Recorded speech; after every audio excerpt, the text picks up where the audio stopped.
আমাদের প্রাণপ্রিয় সংগঠন শহীদি কাফেলা বাংলাদেশ জামাত ইসলামী বাউফল উপজেলার উদ্যোগে আয়োজিত আজকের এই ভোট কেন্দ্র ভিত্তিক প্রতিনিধি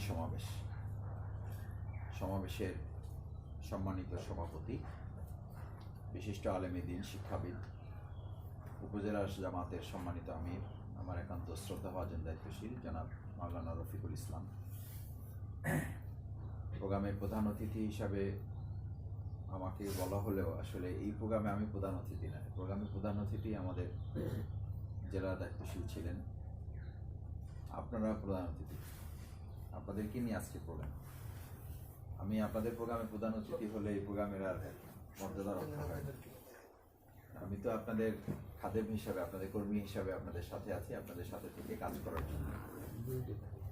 বিশেষ অতিথি হিসাবে আমাদের জেলা নেতৃবৃন্দ ছিলেন, আমাদের থানার এই উপজেলা সম্মানিত সেক্রেটারি, বিশিষ্ট শিক্ষাবিদ, ইংরেজির অধ্যাপক খালিদুর রহমান, এবং আজকের এই প্রোগ্রামে আমাদের শ্রদ্ধাভাজন মুরব্বী, যিনি এই নির্বাচন এবং সংগঠন দুটোকে একসাথে ভারসাম্যপূর্ণ করে পরিচালনায় আমাদের অগ্রপথী হিসাবে কাজ করছে,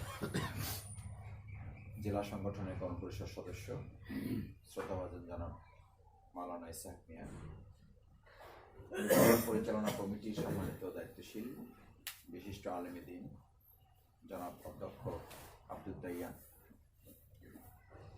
আজকে ছাত্র শিবিরের প্রতিনিধি হিসাবে জেলা দাওয়া সম্পাদক আমাদের একান্ত প্রিয় এবং স্নেহের জনাব মাহাদি হাসান, জামাত ইসলামী বিভিন্ন ইউনিয়ন থেকে আজকে বোধহয় একটি ইউনিয়ন বাদে আর সব ইউনিয়ন এবং পৌরসভা মিলে 16টি ইউনিয়ন শাখার প্রতিনিধি, দায়িত্বশীল এবং সম্মানিত দিনী ভাইয়া, আসসালামু আলাইকুম। ভালো আছেন আপনারা? আলহামদুলিল্লাহ। আপনারা দিনব্যাপী প্রোগ্রাম করতে অভ্যস্ত, অসুবিধা নেই, কিন্তু যে অবস্থায় বসেছেন, মুরব্বীরা আছেন, আমি বুঝতে পারি যে এই অবস্থায় একটু লম্বা সময় বসে থাকাটা কষ্টকর। প্রথমে ক্ষমা চেয়ে নিচ্ছি, আবার একই সাথে শুকরিয়া জানাই যে আল্লাহ তাআলা তার সবচেয়ে পছন্দতম স্থান মসজিদে আমাদেরকে আল্লাহ তাআলা স্থান দিয়েছেন। এটা আল্লাহর সবচেয়ে প্রিয় জায়গা। এখানে আপনি যে আলোচনাই শোনেন, তার চেয়ে গুরুত্বপূর্ণ হচ্ছে আপনি সবসময় আল্লাহর অবারিত রহমত, অনুগ্রহ, দয়ার চাদরে আমরা আচ্ছাদিত আছি। যতক্ষণ একজন বান্দা মসজিদে অবস্থান করে ততক্ষণ আল্লাহ তাআলা কাছে ফেরেশতারা তার জন্য দোয়া করে। সুতরাং আমরা সেরকম একটা বরকতপূর্ণ জায়গায় উপস্থিত হতে পেরেছি। একটু কষ্ট হচ্ছে, আপনাদের ক্ষমা করবেন, আমাদের মাফ করে দিবেন। আর যাদের কষ্ট হচ্ছে প্রয়োজনে একটু দাঁড়াবেন, বা যাদের একটু উঁচু জায়গায় বসার সুযোগ থাকলে উঁচু জায়গায় আছে একটু বসবেন। আমরা আল্লাহর কাছে সাহায্য চাই, আল্লাহ যেন আপনাদেরকে শারীরিক এবং মানসিক সক্ষমতাও যেন আপনাদেরকে আল্লাহ তাআলা, আর যে কষ্ট আপনারা করছেন এই কষ্টের জন্য যা আল্লাহ দুনিয়া এবং পরকালে আপনাদের যেন দান করেন। সম্মানিত ভাইয়েরা, আমি আপনাদের সামনে মহাগ্রন্থ আল কোরআন থেকে সূরা জারিয়াতের খুবই পরিচিত একটা আয়াত, সবার মুখস্থ, ওমা খালাকতুল জিন্না ওয়াল ইনসা ইল্লা লিয়াবুদুন। আল্লাহ তাআলা আপনাকে পৃথিবীতে পাঠিয়েছেন এছাড়া আর কোনো উদ্দেশ্য নাই। আল্লাহ তাআলা আপনাকে এই পৃথিবীতে পাঠিয়েছেন এছাড়া আর কোনো উদ্দেশ্য নাই যে আমরা তার কি করব, ইবাদত করব। ওমা খালাকতুল জিন্না ওয়াল ইনসা, শুধু আমরা না, জিনদেরকে, ইল্লা লিয়াবুদুন, আর কোনো কাজ নেই। তো আর কোনো কাজ যদি না থাকে তাহলে আমরা বাজার করতেছি কেন? তাহলে আমরা চাকরি করতেছি কেন? তাহলে আমরা ব্যবসা করতেছি কেন? তাহলে আমরা পরিবার পরিচালনা করছি কেন? তাহলে আমরা শিক্ষা প্রতিষ্ঠান পরিচালনা করছি কেন? তাহলে আমরা স্ত্রীদেরকে সময় দিচ্ছি কেন? তাহলে আমরা সন্তানদেরকে সময় দিচ্ছি কেন? এটা কি ইবাদতের বাইরে? না, ইবাদতের বাইরে না। এই সব মিলেই ইবাদত। আল মুমিনু কুল্লু আমালি ইবাদা। একজন ইমানদার আল্লাহর সন্তুষ্টির উদ্দেশ্যে আল্লাহ রাসূল সাল্লাল্লাহু আলাইহি সাল্লামের দেখানো পদ্ধতি অনুযায়ী যে কাজ করবে সেটাই ইবাদত। এই ইবাদতের মূল লক্ষ্য সম্পর্কে সাহাবা আজমাইনগণ রাসূল সাল্লাল্লাহু আলাইহি সাল্লামকে জানতে চেয়েছেন, ইয়া রাসূলুল্লাহ মা হুয়াল ইবাদা, ইবাদত কি? ইবাদত বলতে আমরা কি বুঝবো? ইবাদত বলতে আমরা কি বুঝি? নামাজ, রোজা, হজ, যাকাত, তেলাওয়াত, সাদাকা, জিকির, তাহাজ্জুদ, নফল ইবাদত, নফল নামাজ, নফল রোজা, এগুলোই তো। আল্লাহ রাসূল সাল্লাল্লাহু আলাইহি সাল্লামের কাছে সাহাবা আজমাইনগণ যখন জানতে চাইলেন, রাসূল সাল্লাল্লাহু আলাইহি সাল্লাম জবাব দিলেন, আল ইবাদাতু বিগয়াতিল জুবি বিগয়াতিল হুব্বি। ইবাদত হচ্ছে আল্লাহর উদ্দেশ্যে নিজেকে বিনয়ী করা। ইবাদতের মূল লক্ষ্য হচ্ছে প্রথম নিজের মধ্যে বিনয় ভাব, বিনীত করে নিজেকে উপস্থিত করা। গয়াতিল জুব্বি বেগয়াতিল হুব্বি, চূড়ান্ত ভাবে আল্লাহর জন্যই সমস্ত ভালোবাসা নিয়ে। একটা হলো বিনয় আর একটা হলো ভালোবাসা। আবার বলেন, তাহলে একজন মানুষ যত বড় ব্যবসায়ী হবে তত অহংকারী হবে, একজন মানুষ যত তাহাজ্জুদ গুজার হবে তত তার মেজাজ গরম হবে, তত বিনয়ী হবে। এটা ইবাদতের লক্ষ্য। একজন মানুষ বড় ব্যবসায়ী কোটিপতি হবে, গাড়ি বাড়ি মালিক হবে, অনেক অহংকারী দর্পরাধিকারী হবে, এটা ইবাদতের লক্ষ্য হবে। একজন মানুষ রোজা রেখেছে, নফল রোজা রাখে, দিনের পর দিন রাখে, বা সপ্তাহে 2টা রাখে, বা মাসে 3টা রাখে। এখন রোজা রেখে বলে যে ভাই আমার মেজাজ টেজাজ ঠিক নাই এমনি থেকেই, কারণ সকাল থেকে কিছু খাইনি। এটা ইবাদতের লক্ষ্য না। সারা রাত তাহাজ্জুদ পড়ছে, সকালবেলা কারোর সাথে কথা বলে না, 10টা-11টা পর্যন্ত ঘুমায়, সব বেদারি করছে, সারাদিন রেস্ট নেবে, এটা তাহাজ্জুদের লক্ষ্য? এটা ইবাদতের লক্ষ্য না। যিনি যত বড় হবেন তিনি তত যে গাছে ফল যত বেশি সেই গাছটা নিচে নুয়ে থাকে, যত নদীর গভীরতা যত বেশি সেটার আওয়াজ তত বেশি কম, আওয়াজ তত বেশি কম, পানির শব্দ শোনাই যাবে, নীরবে নিভৃতে সেটা হয়েছে। আবার যেই গাছে ফল আছে, পাকা আছে, যেটা মানুষের উপকারে, মানুষ ডিমটা বেশি মারে, সেখানে মারবে না, বেশি মারবে। তাহলে আপনারা কেন জিজ্ঞেস করেন যে ভাই আমাদের ভাগ্য কবে খুলবে? আমাকে অনেকে জিজ্ঞেস করে যে মাসুদ ভাই আমাদের পরিস্থিতি চেঞ্জ হবে কবে? আমি বললাম একটা দাকে জিজ্ঞেস করেন কামারের কাছে গিয়ে যে দা এবং কামারের সম্পর্ক কি? স্বর্ণকার এবং সোনার সম্পর্ক কি? ওখানে গিয়ে জিজ্ঞেস করেন। সোনাকে যদি জিজ্ঞেস করা হয় যে ভাই তুমি খাঁটি হওয়ার জন্য তোমার পরিণতিটা কি, যে আর পিটাপিটি চলবে না,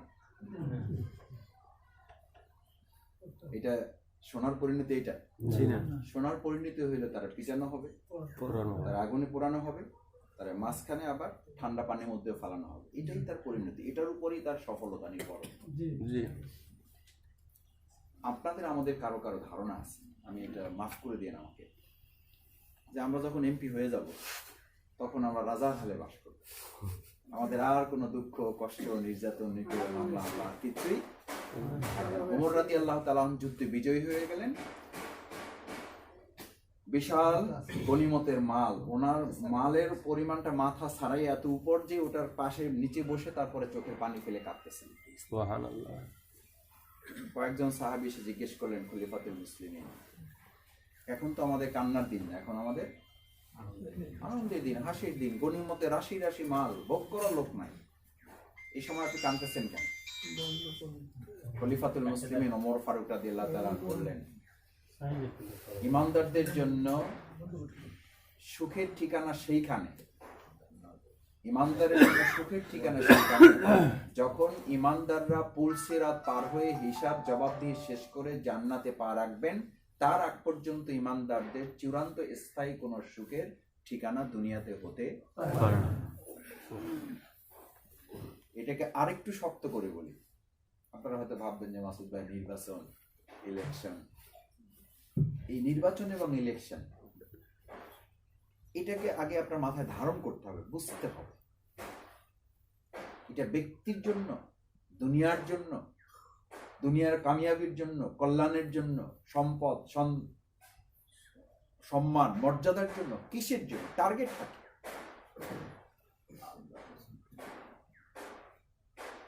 টার্গেটটা কি? সেই টার্গেটটা উপলব্ধি করানোর জন্য এই কথাগুলো আপনাদের সামনে বলা প্রয়োজন মনে করছি। কি বলতেছিলাম জানেন? সুখে থাকার জন্য। জান্নাতে যাওয়ার আগ পর্যন্ত একজন ইমানদারের দুনিয়ার জীবনটা সুখী সমৃদ্ধ স্থায়ী কোনো সম্ভাবনা নেই। ইমাম শাফি রহমাতুল্লাহ আলাইহিকে জিজ্ঞেস করা হয়েছিল যে হুজুর, আমাদের সুখ কবে আসবে? তো উনি তখন বলেছিলেন, যখন তুমি তোমার হিসাব, তোমার জবাবদিহি কমপ্লিট করে জান্নাতে প্রবেশ করতে পারবে, তখন তোমার সুখ আসবে। তার আগ পর্যন্ত ইমানদারের দুঃখ এবং কষ্ট এটা মিলেই আমাদের জীবন পরিচালিত। এটার মধ্যেই আপনার সুখ, এটার মধ্যেই আপনার আনন্দ, এটার মধ্যেই আপনার সফলতা। একজন ইমানদার যে জান্নাতের সুসংবাদ শুনেছে, তার জীবনে দুনিয়ার আর অন্য কোনো সুসংবাদ যদি তার কাছে বড় মনে হয়, তাহলে ধরে নিতে হবে সেই জান্নাতের সুসংবাদকে এখনো ভালোভাবে গ্রহণ করতে পারে। আবার ভালো করে দিবেন, আমাকে এখন খবর দেওয়া হলো ফোন করে, আপনাকে এক জায়গা থেকে 1 কোটি টাকা দেওয়া হবে, সিদ্ধান্ত হয়েছে, এটা বৈধ, আপনি নিলেই হবে। এটা যদি আমার কাছে খুব আনন্দের মনে হয় এবং এই টাকা যদি আমাকে ইসলামী আন্দোলন থেকে দূরে সরিয়ে দেয়, তাহলে বুঝতে হবে আমি যে বিনয়, যে ভালোবাসা দুনিয়ার জন্য নির্ধারণ করেছি, সেই ভালোবাসাটা আল্লাহর জন্য নির্ধারণ করলে যে জান্নাতের আমার উপযুক্ত হওয়ার কথা, আমি সেই জান্নাতের জন্য এখন নিজেকে উপযুক্ত করতে পারি। মান রাআল আইনিল জান্নাহ, যে ব্যক্তি জান্নাতের সুসংবাদ শুনেছে, জান্নাতের দৃশ্য চোখে দেখেছে, মানে কোরআন হাদিসের দৃষ্টি, তার কাছে দুনিয়ার আর কোন সুসংবাদ হতে পারে না। এটা হলো ইতিবাচক কথা। নেতিবাচক কথা কি? মান রাআল আইনিল জান্নাহ, এটা একটার পর মান রাআল আইনিল জাহান্নাম, যে ব্যক্তি জাহান্নামের দুঃসংবাদ শুনেছে, পৃথিবীর আর কোন দুঃসংবাদ তার কাছে দুঃসংবাদ হতে পারে না।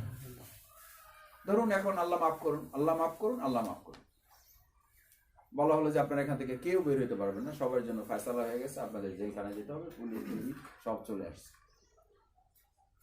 আরে ভাই, যে ইমানদারের কাছে জাহান্নামের দুঃসংবাদ পৌঁছে গেছে, তার কাছে দুনিয়ার এই সমস্ত আর কোনো দুঃসংবাদ হতে পারে না। যদি ওই দুঃসংবাদ আপনার কাছে দুঃসংবাদ হয়ে যায়, তাহলে ধরে নিতে হবে আপনি জাহান্নামের দুঃসংবাদকে এখনো ঠিকমতো মাথায় ধারণ করতে পারেননি। যে লোক আগুনে পুড়তেছে, সেই লোককে যদি আপনি গরমের ভয় দেখান, পাগল কি সেই লোক না যে ভয় দেখায়? সে ওই লোক তো বলবে যে আপনার মাথা কি ঠিক আছে? আগুনের মধ্যে জ্বলতেছি, সেখানে আপনি আমার ভয় দেখাইছেন গরম পানি।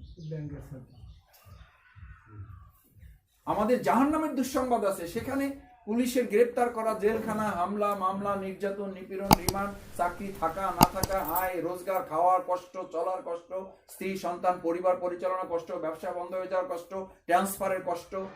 এই সমস্ত কষ্ট তো আপনার জন্য ততক্ষণ পর্যন্ত কোনো কষ্ট না, যতক্ষণ পর্যন্ত আপনি জাহান্নামের কষ্টটাকে ধারণ করতে পারেন। ঠিক। দ্বিতীয় কথা হলো, আল্লাহ রাসূল সাল্লাল্লাহু আলাইহি সাল্লাম বিগওয়ায়াতিল জুবি, বিনয়ের পর বিগওয়ায়াতিল হুব্বি, সমস্ত ভালোবাসা। এখন তো বিনয় আমাদের মধ্যে ব্যাপক পরিমাণে আছে না? সন্তানরা আপনাদের কথা শুনতে চায় না। এখন সবচেয়ে বড় পরিবার থেকে অভিযোগ, আরে আব্বা আপনি এগুলো বুঝবেন না। যে আব্বা বুঝানোর জন্য তার জীবনের সমস্ত খায় খরচ তার পিছনে বিনিয়োগ করেছে বুঝানোর জন্য, সেই আব্বা কি একটা সন্তান বলে বাবা তুমি এগুলা বুঝবে না? আমি ঢাকায় থাকি, তো এখন আধুনিক তথ্য প্রযুক্তির যুগ, এগুলা সব তোমার মাথায় ঢুকবে না, এগুলো তুমি মাথায় নিতে যাও না। স্ত্রীর কাছে স্বামীর বিনয় নাই। দেখো সংসার তুমিও চালাও, আমিও চালাই, সব তোমার কথা শুনতে হবে, এটা কিন্তু জরুরি না। আমারও তো একটা বিবেক বুদ্ধি। আবার স্বামীও যদি এরকম হয় যে যা বলবো আমি মুসলমান, এক কথার লোক, দ্বিতীয় কোনো কথা পরিবারে চলবে না। গোটা পৃথিবীতে এখন সবচেয়ে বড় সংকট টাকার না, গোটা পৃথিবীতে এখন সবচেয়ে বড় সংকট সম্মানের না, মর্যাদার না, অর্থের না, সুখ না, শান্তির না, সবচেয়ে বড় সংকট ইনটলারেন্স। এটাকে আপনাদের বাংলা পরিভাষায় বলা হয় অসহিষ্ণুতা। কি সহিষ্ণুতা? অসহিষ্ণুতা। বিয়ে খাইতে গেছে, গোস্তে একটু লবণ বেশি হয়েছে, একজন খুন, দেখেন নাই? জি বাসের এক পাশ থেকে থুতু ফালাইয়া তার গায়ে ফালাইছে একজন খুন। বাচ্চারা 7 জন মিলে এক জায়গায় বসে মোবাইল দেখতেছে, মোবাইল দেখতে দেখতে দুইজনের খুন করে ফেলেছে। শুধু বিগত 6 মাসে প্রথম আলো রিপোর্ট অনুযায়ী আমাদের দেশে বিগত 6 মাসে 3.5 লক্ষ তালাক সম্পন্ন হয়েছে। আরো 2 লক্ষ তালাক পেন্ডিং, হ্যাঙ্গিং অবস্থায় আছে। তার মানে আমরা খুব ভালো আছি আর কি। এগুলো কিসের ফসল? অসহিষ্ণুতার ফসল। কেউ কাউকে সহ্য করতে পারে না, কেউ কাউকে সহ্য করতে চাচ্ছে না। এটা কি আসলে আপনারা উপলব্ধি করতে পারেন তো? দেখবেন সামান্য কথায় 2 টাকা রিক্সা ভাড়া দিতে গিয়ে রিক্সাওয়ালা খেপে যাচ্ছে, যাত্রীও মায়ের শুরু করছে। এত কথা কি হাত থাকতে? এত কথা কিসের? অভাব কিসের? নামাজ কি শেষ হয়ে গেছে আমাদের দেশে? মসজিদ কি বন্ধ? ওয়াজ কি একেবারে বন্ধ হয়ে গেছে? ক্ষতির তো চলতেছে, সব তো চলতেছে, কিন্তু অসহিষ্ণুতাও বাড়তেছে। কারণটা কি?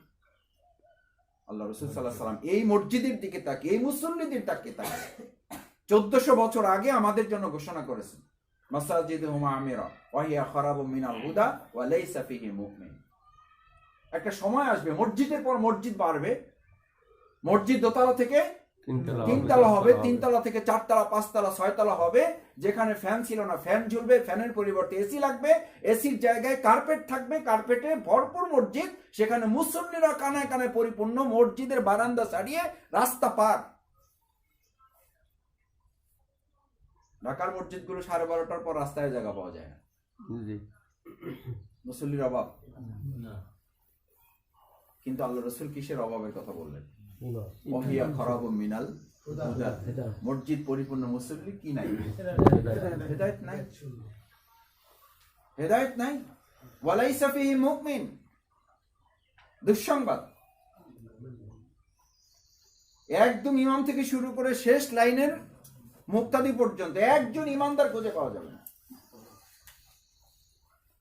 শফিকুল ইসলাম মাসুদকে বাদ দিয়ে এটা বলা হয়েছে। আমাদের ইমাম সাহেব হুজুর মাহাদি সাহেব, এতে বাতিল। ওয়ালাইসা ফীহি মুমিন, একজন ইমানদার খুঁজে পাওয়া যাবে না। এই জামানায় নামাজ পড়াটা ইমানের পরিচয় হবে না শুধু, এই জামানায় টুপি পরাটা শুধু ইমানের পরিচয় হবে না, এই জামানায় দাড়ি রাখাটা শুধু ইমানের পরিচয় হবে না, এই জামানায় তাহাজ্জুদ পড়াটা ইমানের পরিচয় হবে না, কপালে দাগ পড়াটা ইমানের পরিচয় হবে না, এই জামানায় ভালো আলোচনা করা, ওয়াজ মাহফিল করা, তাফসীর করা, ফিকহ পড়া, মাসালা দেওয়া ইমানের পরিচয় হবে না। ইমানের পরিচয় হবে আল্লাহর রাজ্যে, আল্লাহর জমিনে, আল্লাহর দ্বীনকে গালিব করার জন্য প্রকাশ্যে সত্য কথাটা বলা এবং অন্যায়কে প্রতিরোধ করতে পারার সাহস নিয়ে চলার নাম ঈমান। আল্লাহ রাসূল সাল্লাল্লাহু আলাইহি ওয়াসাল্লামকে আপনি ভাবছেন যে মাসুদ ভাই এগুলো বাংলায় বলেন, কোনো দলিল আছে? এখন তো আবার দলিল ছাড়া কথা বলে না। আগে এই যে জমি জমা কিনতে যাবেন, কি লাগে? খালি দলিল, পর্সা খালি, সিএস আরএস, তারপর আর কি বলে,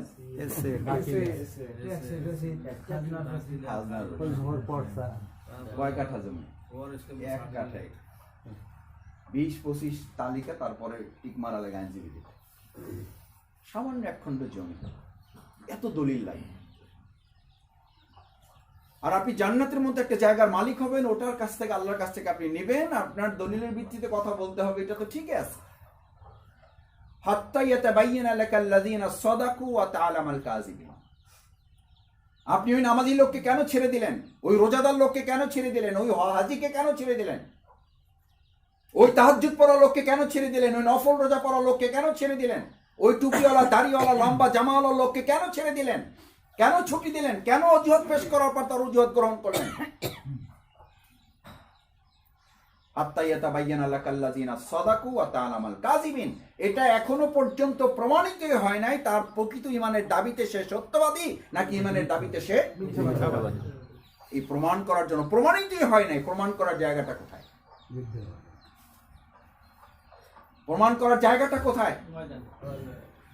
আপনারা এই বাউফলে যাদের সাথে নির্বাচন করবেন তারা নামাজ পড়ে না?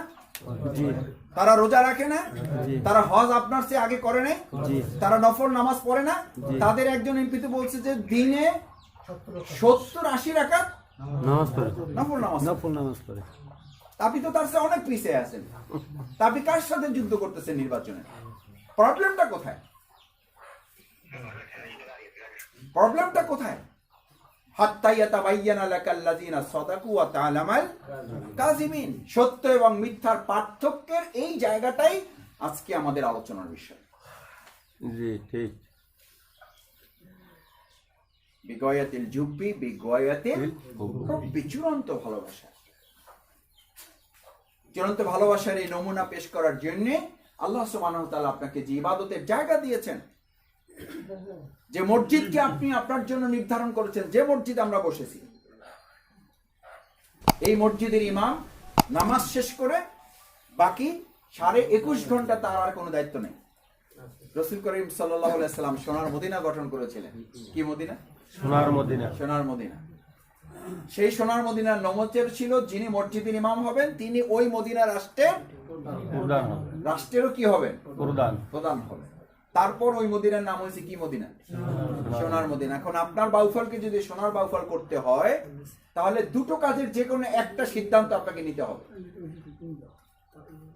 যে কোনো দুটার একটা সিদ্ধান্ত, হয় যিনি মসজিদের ইমামরা আছেন তাদেরকে এই সমাজের ইমাম বানাতে হবে, অথবা যারা সমাজের ইমাম আছেন তারা মসজিদের ইমাম হবে, তাদের মসজিদের ইমামতি করতে হবে। ইমামতি করতে হবে। আমরা দুটো প্রস্তাবই দিই। একটা বললে তো বলবো যে এই হুজুরদের এবার একটু খায়েশ জন্মাইছে, এবার তারাও একটু মন্ত্রী এমপি চেয়ারম্যান মেম্বার হইতে চায়। বাস আমরা এই চেয়ারম্যান মেম্বার হইতে চাই না, দরকার নেই। আপনারা সমাজকে যদি বলেন এই সোনার বাংলাকে সোনার বাংলা করতে হবে, আপনারা যদি বলেন সোনার মদিনাকে সোনার মদিনার আদলে চলবে, বলেন নাই তারা মদিনার আলোকে দেশ তারা চালাবেন। যদি চালাতে হয় তাহলে তো তাদের রাষ্ট্রপতিকে বাইতুল মোকাররমের ইমাম হইতে হবে। দরকার মানে হইতে হবে। তার আগ পর্যন্ত সোনার বাংলা হওয়া সম্ভব নয়, প্রশ্নই ওঠে না। এখন সেই কাজ কে করবে? এই কাজের কথা বললেই রাসূল করিম সাল্লাল্লাহু আলাইহি সাল্লামের উপরে আঘাত চলে আসে। রাসূল সাল্লাল্লাহু আলাইহি সাল্লামকে প্রস্তাব দেওয়া হয়েছিল। ওলামায়ে কেরাম আছেন, ইমামগণ আছেন, খতিবগণ এখানে আছেন, মাদ্রাসার শিক্ষকরা এখানে আছেন। রাসূল সাল্লাল্লাহু আলাইহি সাল্লামের দাওয়াতের প্রচার নিয়ে প্রথম তার সাথে সংঘর্ষ শুরু হয় নাই, হজ নিয়ে সংঘর্ষ শুরু হয় নাই, নামাজ নিয়ে সংঘর্ষ শুরু হয় নাই। প্রথম সংঘর্ষটা শুরু হয়েছে লা ইলাহা ইল্লাল্লাহ। যিনি মসজিদের ইমাম হবেন তিনি সমাজেরও ইমাম হবেন। যিনি আল্লাহ জমিন সৃষ্টি করেছেন তার হুকুমের বাইরে এখানে কোনো হুকুম চলবে না।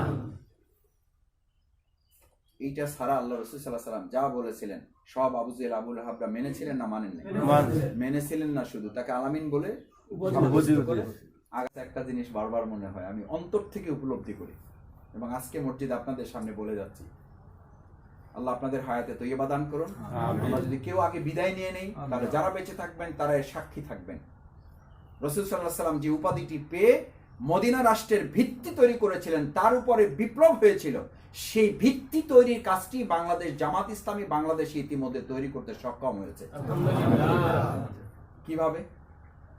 অ্যারেস্ট করে ভাই কি করবো, উপরে নির্দেশ ভাই মারলেন যে কি করবো, চাকরিটা বাঁচানোর লাগে, লোক ভালো আপনার। এটা আপনাদের এলাকায় আপনাদেরকে বলে না? বলেন জামাত এমনি খারাপ কিন্তু লোকটা বলে না, লোকটা ভালো কিন্তু কি করে? জামাত লোকটা ভালো কিন্তু জামাত, এই লোকটা ভালো জামাত করে। এই ভালোর ফয়সালা যেই প্রতিপক্ষের কাছ থেকে আমরা পেয়ে গেছি, আল্লাহ রাসূল সাল্লাল্লাহু আলাইহি সাল্লাম যে ফয়সালার উপর ভিত্তি করে মদিনা রাষ্ট্রে বিপ্লব করেছিলেন, আল্লাহর কসম এই বাংলাদেশেও বাংলাদেশ জামাত ইসলামী ইসলামী ছাত্র শিবির সেই উপাধি আমরা এই বাংলাদেশের জনগণ শুধু না প্রতিপক্ষের কাছ থেকে আমরা পেয়ে গেছি। সুতরাং সেই সোনার মদিনার আলোকে এই বাংলাদেশেও সোনার বাংলা হবে ইনশাআল্লাহ।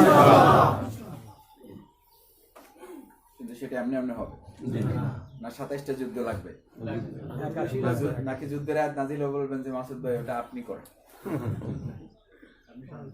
নবী রাসূল, অনেক নবী রাসূলদের উম্মাহ নবী রাসূলদেরকে এটা বলেছিল যে যুদ্ধ তুমি আর তোমার আল্লাহ করো। এইসবের মধ্যে আমরা নাই। দ্বিতীয় যে কথাটি আমি বলতে চাই আপনাদেরকে, সম্মানিত ভাইয়েরা, এই যে সমাজে আপনার ইমাম, আমার নামাজ, আমার রোজা, আমার হজ, আমার যাকাত, আমার সমস্ত ইবাদত, এই সমস্ত ইবাদতের মূল লক্ষ্য হচ্ছে একটা গোল পোস্টের মতো। কি পোস্টের মতো? গোল পোস্টের মতো। আমরা ছোট সময় খেলতে বের হতাম, বল একটা নিয়ে মাঠে যেতাম। তো মাঠে নিয়ে বল প্রথমেই গোল পোস্ট ঠিক হতো না, গোল পোস্ট আগে বানাইতে হতো নিজেদের, স্থায়ী তো থাকতো না, মানে আগে ঠিক করতে হতো। তো ঠিক করার আগে প্রথম 5-7 মিনিট বল পিটাপিটি চলতো। তো পিটাপিটি চললে গোল পোস্ট যেহেতু নাই, যে যেদিকে পারে মারে। এক সময় দেখা গেছে বলেরও খবর নাই, প্লেয়ারদেরও খুঁজে পাওয়া যায় না, যে যেখানে মারে মারে চলে যেতেছে, কেউ আর আনতে যাইতে চায় না। আর যারা আনতে পাঠানো সে আর আসে না, এইভাবে কিভাবে নিয়ে আসে। পরে ঠিক হইলো যে এইভাবে আসলে খেলা হইতে পারে না, বলটা এক জায়গায় জমা রাখো, আগে কি ঠিক করো? গোল পোস্ট ঠিক করো। সমস্ত ইবাদতের গোল পোস্ট হচ্ছে, সমস্ত ইবাদতের গোল পোস্ট হচ্ছে আল্লাহর রাজ্যে, আল্লাহর রাজত্ব কায়েম করা। গোল পোস্ট বিহীন যে ইবাদত, এই ইবাদতের মূল্য না দুনিয়াতে আছে, কিন্তু আপনার ভাবটা মানে আমি কারো দিকে আঙ্গুল তুলতেছি না, আঙ্গুলটা আমার নিজের দিকে দেয়। শফিকুল ইসলাম মাসুদের ভাবটা হলো গোল পোস্ট লাগবে না, খেলা চালাই যান। আপনি এক সময় খেয়াল করবেন আপনার খেলাও বন্ধ হয়ে যাবে এবং খেলায় আপনি কোনো মজা পাবেন না। ইতিমধ্যে বহু লোক বলা শুরু করেছে, কয়ে যাবে নামাজ পড়ি কিন্তু নামাজে কি পাই না, পাবেন না। রোজা রাখি, রোজায় কি পাই না। হজ করি, হজে মজা পাই না, পাবেন না। যাকাত দেই, মজা পাই না, পাবেন না। পাবেন না, গোল পোস্ট নেই আপনার। আপনি অন্ধের মতো, আমি অন্ধের মতো নামাজ পড়ে যাচ্ছি, আমি অন্ধের মতো রোজা রেখে যাচ্ছি।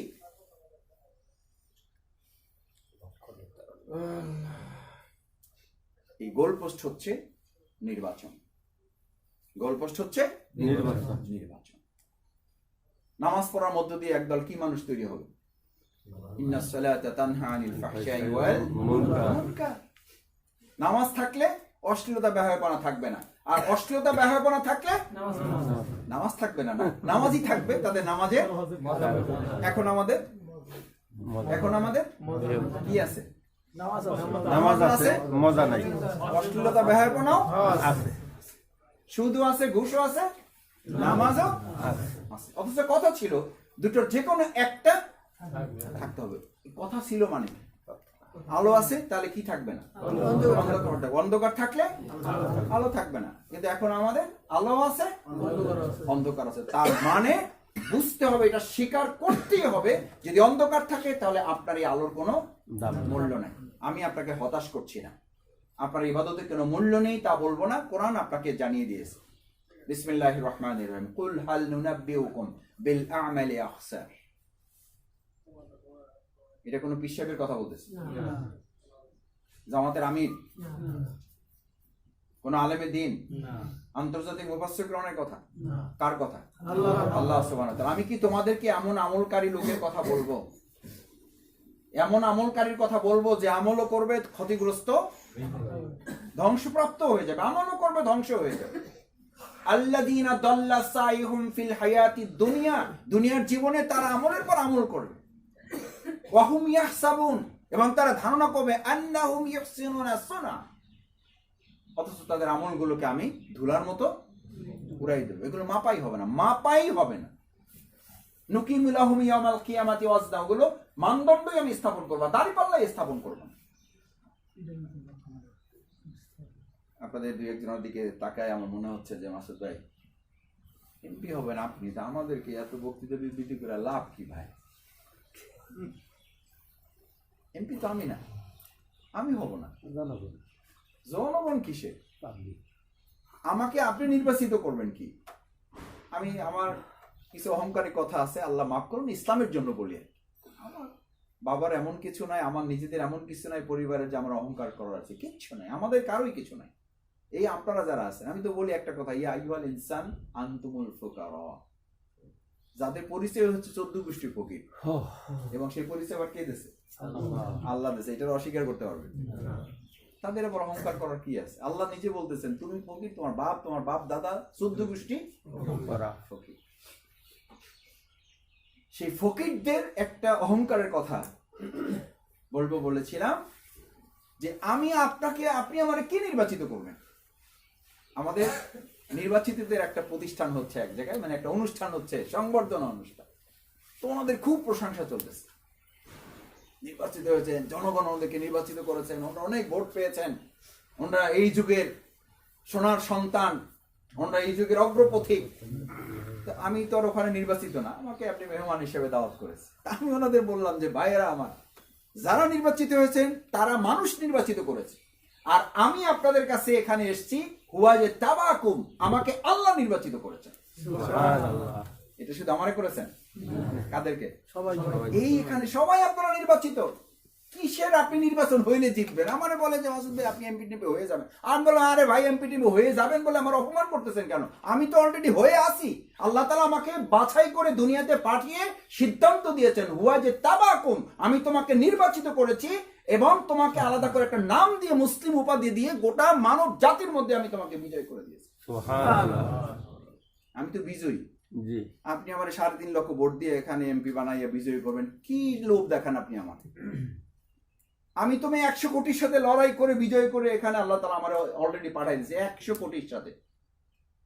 কত কোটি? 100 কোটি লোক তো গোটা পৃথিবীর ভাগ করলে তারপরে বাংলাদেশেই তো নাই, বাংলাদেশি লোক কেবল হইল 18-20 ধরেন।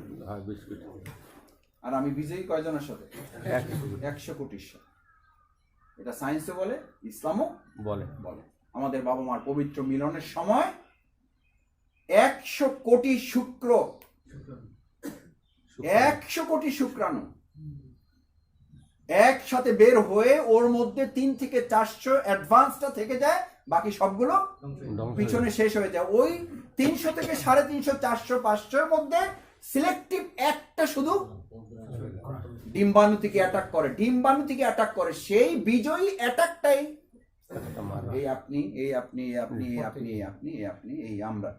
আরে মেয়ে 100 কোটির সাথে লড়াই করে বিজয়ী আমরা, আমাদেরকে আবার কে হারাবে? সুবহানাল্লাহ। কে হারাবে?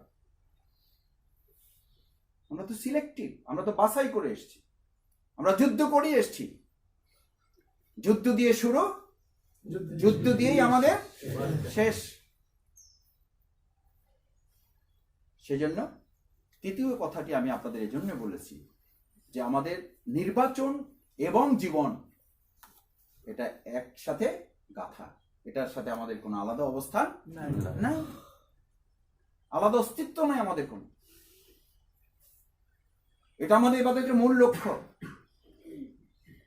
যদি ইবাদতগুলোকে গোলপোস্টের মধ্যে ঢুকাতে চান তাহলে আল্লাহর জমিনে আল্লাহর দ্বীনকে বিজয়ী করার এই আন্দোলনে আপনাকে শামিল হওয়া ছাড়া আপনার ইবাদতগুলো আল্লাহর কাছে কবুল নাও হতে পারে। আপনি হয়তো ভাববেন যেটা রাজনৈতিক পরিবেশে বলা হচ্ছে, না, এটা আল্লাহর ফয়সালা।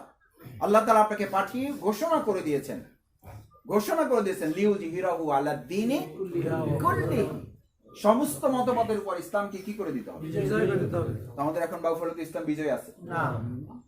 আমাদের কোর্ট তো এখন ইসলামের আলোকে চলে না। আমাদের জেনা হলে তো এখন জেনার বিচার ইসলামের আলোকে হচ্ছে না।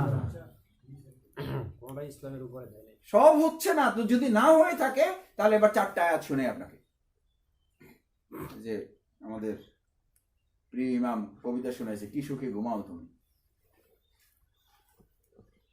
আল্লাহর জমিনে আল্লাহর দ্বীন প্রতিষ্ঠিত নেই, আপনি মুত্তাকি হয়ে বসে আছেন। আপনারা যারা মুত্তাকি পরহেজগার আছেন, আমার কথা বেয়াদবি নেন না, মাপ চাই নিয়েছি আগে। আল্লাহ তাআলা ঘোষণা করেন ওয়ামান লাম ইয়াহকুম বিমা আনজালাল্লাহু ফাউলাইকা হুমুল কাফিরুন, যারা আল্লাহর জমিনে আল্লাহর দ্বীন অনুযায়ী ফয়সালা করে না তারা কাফের। আর সেই কাফেরের জমিনে আপনি মুত্তাকি, কি অদ্ভুত কথা। ওয়ামান লাম ইয়াহকুম বিমা আনজালাল্লাহু ফাউলাইকা হুমুল মুনাফিকুন ফাউলাইকা হুমুল ফাসিকুন ফাউলাইকা হুমুল জাহিলুন জালিমুন। এই জালেম, এই কাফের, এই ফাসিক, যারা আল্লাহর বিধান অনুযায়ী সমাজ রাষ্ট্র পরিচালনা করে না, তাদের এতগুলো পরিচয় পর আপনি জেনে ফেলেছেন, জানার পরও আপনি মুত্তাকি, জানার পরও আপনি মুহসিন। এখন আপনি বলবেন যে ভাই আমি তো আমার মতো করে চেষ্টা করে যাচ্ছি। হ্যাঁ, আপনার মতো করে চেষ্টা করছেন বলেই তো আশার আলোটা এখনো টিকে আছে। আশার আলোটা তো এখনো টিকে রেখেছেন। এতটুকু আশার আলো যে আমরা চেষ্টা করছি, কিন্তু সেই চেষ্টাটা আপনার জবাবদিহি জায়গাটুকু প্রথম আপনার নিজের জায়গা, প্রথম আপনার নিজের জায়গা। আপনি আল্লাহর দাসত্ব করার জন্য, আল্লাহর গোলামি করার জন্য আপনাকে সৃষ্টি করা হয়েছে। শুধু নামাজের টাইমটুকু আল্লাহর গোলামি করবেন, নামাজের বাইরের টাইমটুকু কেমনে করবেন? কেমনে করবেন? নামাজের বাইরের টাইমটুকু আপনি কেমনে আল্লাহর গোলামি করবেন? যে জমিনে আল্লাহর বিধান প্রতিষ্ঠিত নেই, সেই জমিনে আল্লাহ তাআলার নির্দেশনাই হচ্ছে ইয়া আইয়ুহাল্লাযীনা আমানু দুখুলু ফিস সিলমি কাফা। পরিষ্কার কথা, সমস্ত ইসলামিক স্কলারগণ সহিহ আকীদার একমত, একটি ইসলামী রাষ্ট্র প্রতিষ্ঠা হওয়া ছাড়া একজন ইমানদার পরিপূর্ণ ইসলামের বিধানগুলো মেনে চলতে পারে না। তা আপনি কবে পরিপূর্ণভাবে ইসলামে দাখিল হবেন? কবে? সিদ্ধান্ত হয়েছে? আলোচনা হয়েছে? আলোচনা তো করতে হবে আজকে। এই আলোচনা যদি করতে চান তাহলে ঘুরে ফিরে আল্লাহর জমিনে আল্লাহর দ্বীন প্রতিষ্ঠার এই নির্বাচনী যুদ্ধে আমাদেরকে সম্পৃক্ত হতে হবে। তাছাড়া ইয়া আইয়ুহাল্লাযীনা আমানু দুখুলু ফিস সিলমি কাফা, আপনি এটাতে প্রবেশ করতে পারবেন না। পরিপূর্ণভাবে ইসলামে প্রবেশ করার অর্থই হলো আপনি ঢুকবেন না, শুধু আপনি যে পরিবারে থাকেন সেই পরিবারকে শুদ্ধা ঢুকবেন, আপনি যে সমাজে বাস করেন সেই সমাজ শুদ্ধা ঢুকবেন, আপনি যে রাষ্ট্রে বাস করেন সেই রাষ্ট্র শুদ্ধা ইসলামের মধ্যে প্রবেশ করবেন। তাছাড়া পরিপূর্ণভাবে একজন ইমানদার ইসলামে পূর্ণ পরিবেশ করতে। এতটুকু যদি আমরা বুঝে ফেলতে পারি, এরপরে 5 মিনিটে আমি আমার কয়েকটা কথা পয়েন্ট বলে, প্রশিক্ষণ প্রোগ্রাম যেহেতু, কর্মশালা যেহেতু, কয়েকটা পয়েন্ট একটু আপনাদের বলতে চাই। নাম্বার 1, কাগজ কলম নেই যেহেতু, যার আছে লাগবেন, আর যাদের নাই তারা মনে রাখবেন, মাথায় রাখবেন। ব্রেইনটা তো সবচেয়ে আল্লাহর বড় নোট, আমাদের বড় কম্পিউটার। নাম্বার 1, এই কাজটা আপনার কাজ। এই কাজটা কার কাজ? এটা আমার কাজ। এটা প্রথমে আগে বুঝতে পারা। এটা জামাতের কাজ, এটা রফিকুল ইসলাম ভাইয়ের কাজ, এটা আব্দুল দাইয়ান ভাইয়ের কাজ, এটা খালিদ ভাইয়ের কাজ, এটা আমাদের ইউনিয়ন আমিরের কাজ। এইটা যতক্ষণ পর্যন্ত আপনি মনে করবেন ততক্ষণ পর্যন্ত এই কাজটা আপনি সফল হইতে পারবেন না। প্রথম মনে করতে হবে এটা কার কাজ? আমার কাজ। যেমন আপনারা অক্সিজেন গ্রহণ করে, এটা কার কাজ? আমাদের ভাবির কাজ, নিজের বাঁচার জন্য। আপনার অক্সিজেন গ্রহণ করার কাজটা কি এরকম যে কেউ বললে করেন, না বললে করেন না, অথবা অনেকদিন ধরে কেউ আপনারা বলে না, মানে অনেকদিন ধরে আপনারা কেউ বলে না এই অভিমানে, কষ্টে, দুঃখে, যে ভাই এটা নিয়ে তো কেউ কোনো কথাই বলে না। এই কারণে আপাতত ঘন্টাখানেক আজকে কি নিতে চাচ্ছি না, অক্সিজেন নিতে চাচ্ছি না। দেখি ভাই পিছনে দেখতেছে যে কেউ হাত জাগাইছে কিনা। আছেন কেউ? আজকে বাসা থেকে বের হওয়ার সময় ভাবি মনে করাই দেয় নাই যে তুমি তো বহুত ব্যস্ত লোক, নানান কাজে ঝামেলায় থাকো, অক্সিজেনটা কিন্তু ঠিক মতো নিবা। আর এটা মনে করাই দেয় নাই বলে অভিমান করে আপনি অক্সিজেন বন্ধ করে রেখেছেন। কেন গ্রহণ করেন? এটা কার কাজ? এটা আপনার কাজ। কারণ এটা ছাড়া আপনার কি বাঁচে না? জীবন বাঁচে না। সুতরাং এটা আপনার, কেউ বললেও করবেন, না বললেও, পছন্দ হইলেও করবেন। ময়লার একটা স্তূপ দেখতেছেন, কিছু সময়ের জন্য নাক বন্ধ রাখলেও স্থায়ীভাবে বন্ধ করে রাখে। দেশের পরিস্থিতি ভালো না, করোনা দেশে নাক বন্ধ, স্থায়ীভাবে বন্ধ করবেন না। সাময়িক মন খারাপ হতে পারে, 1 মিনিটের জন্য মন খারাপ হইতে পারে যে সাত্তার ভাই আমাকে এই কথাটা বলতে পারে না, রফিক ভাই আমাকে এই কথাটা বলতে পারে না, আব্দুল দাইয়ান ভাই আমাকে এই কথাটা বলতে পারে না, কষ্ট লাগতে পারে। সেটা কয় মিনিটের কষ্ট হবে? 1 সেকেন্ড। ওই যে ময়লার স্তূপ দেখলে কিছু সময়ের জন্য নাক বন্ধ রাখেন, এটার অর্থ এই না যে আপনি আর অক্সিজেন গ্রহণ করবেন না, তাহলে আপনি বাঁচবেন না, তাহলে আপনার জীবন বাঁচে না। ঠিক আল্লাহর জমিনে আল্লাহর দিন কায়েমের এই কাজ, নির্বাচনের এই কাজ, জনপ্রতিনিধি তৈরি করার কাজ, আল্লাহর নেতৃত্ব তৈরি করার কাজ, এটা আপনার যেমন অক্সিজেন ছাড়া জীবন বাঁচে না, এই আল্লাহর জমিনে আল্লাহর দিন কায়েম আকিমুদ্দিনের আন্দোলনের দায়িত্ব পালন করা ছাড়া একজন ইমানদারের ইমান বাঁচে না। এখন আপনার কাছে আগে কোনটা বাঁচানো জরুরি? বলা তো খুব সহজ।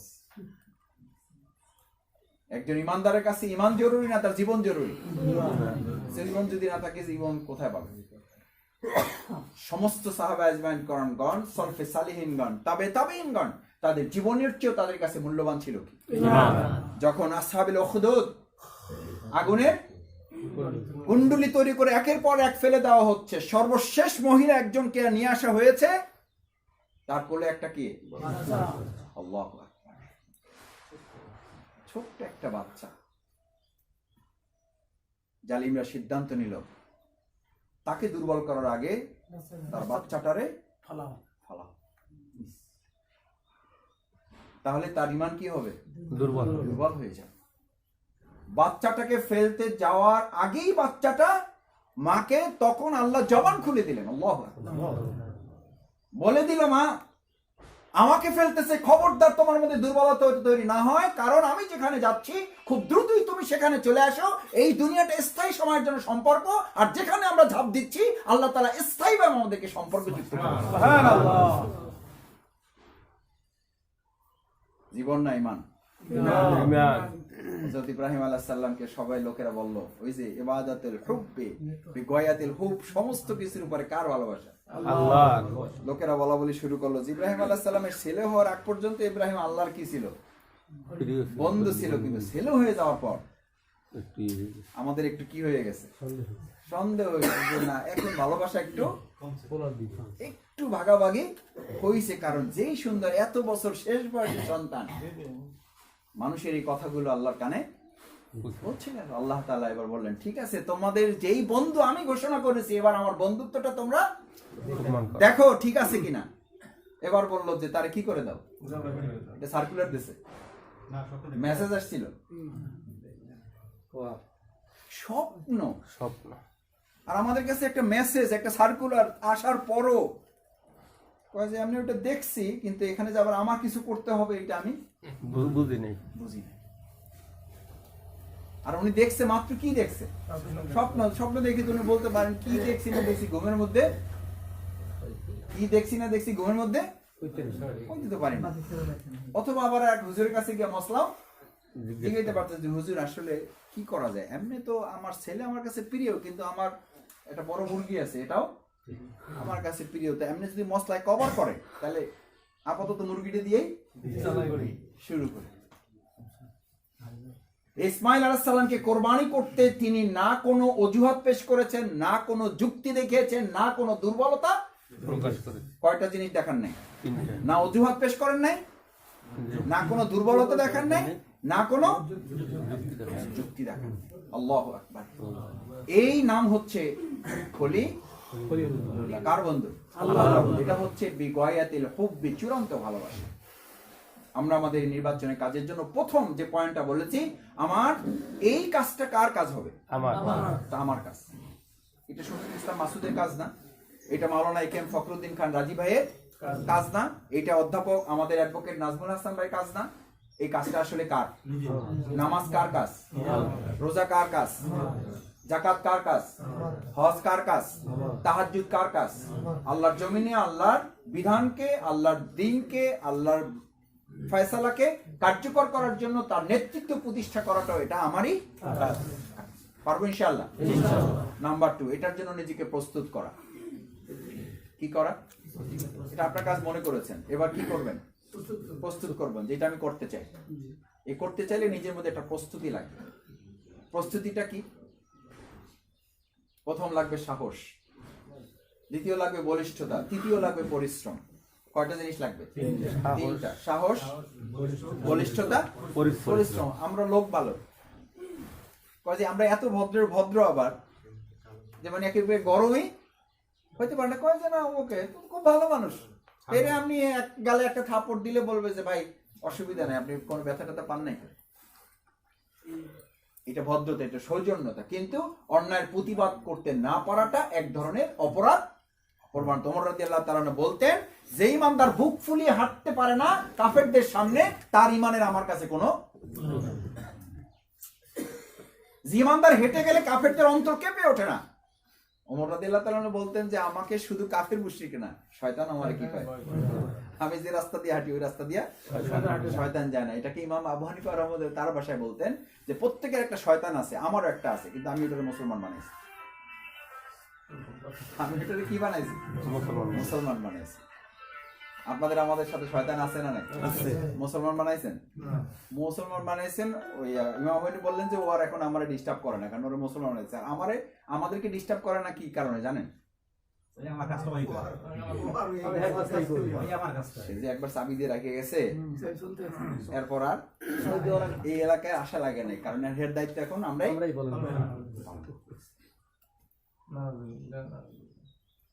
পালন করতেছি। আমাদের দ্বারাই হচ্ছে সেই কাজগুলি। সেজন্য আপনাদেরকে আমি কষ্ট বাড়াতে চাই না। 2 নম্বর কাজ বলেছি, নিজেকে কি করা, এটার জন্য প্রস্তুত করা। ইমানদার সাহসী, ইমানদার বলিষ্ঠ। ভয়ভীতি, দুঃখ, নির্যাতন, নিপীড়ন এটার মধ্যেই আমাদের সৃষ্টি। আপনার জন্য যা বরাদ্দ আছে আল্লাহর পক্ষ থেকে। আল্লাহ রাসূল সাল্লাল্লাহু আলাইহি ওয়াসাল্লাম 4 দিক থেকে কাফির মুশরিককে ঘিরে ফেলেছে, সমস্ত রাস্তা বন্ধ। আল্লাহ রাসূল সাল্লাল্লাহু আলাইহি ওয়াসাল্লামকে আল্লাহ তাআলা আয়াত নাযিল করে বলে দিলেন, আপনি বলেন, এবার আপনি বলেন, ঘোষণা করে দেন, কুল লা ইউসিবানা ইল্লা মা কাতাবাল্লাহু লানা হুয়া মাওলানা ওয়া আলাল্লাহি কুল লা ইউসিবানা।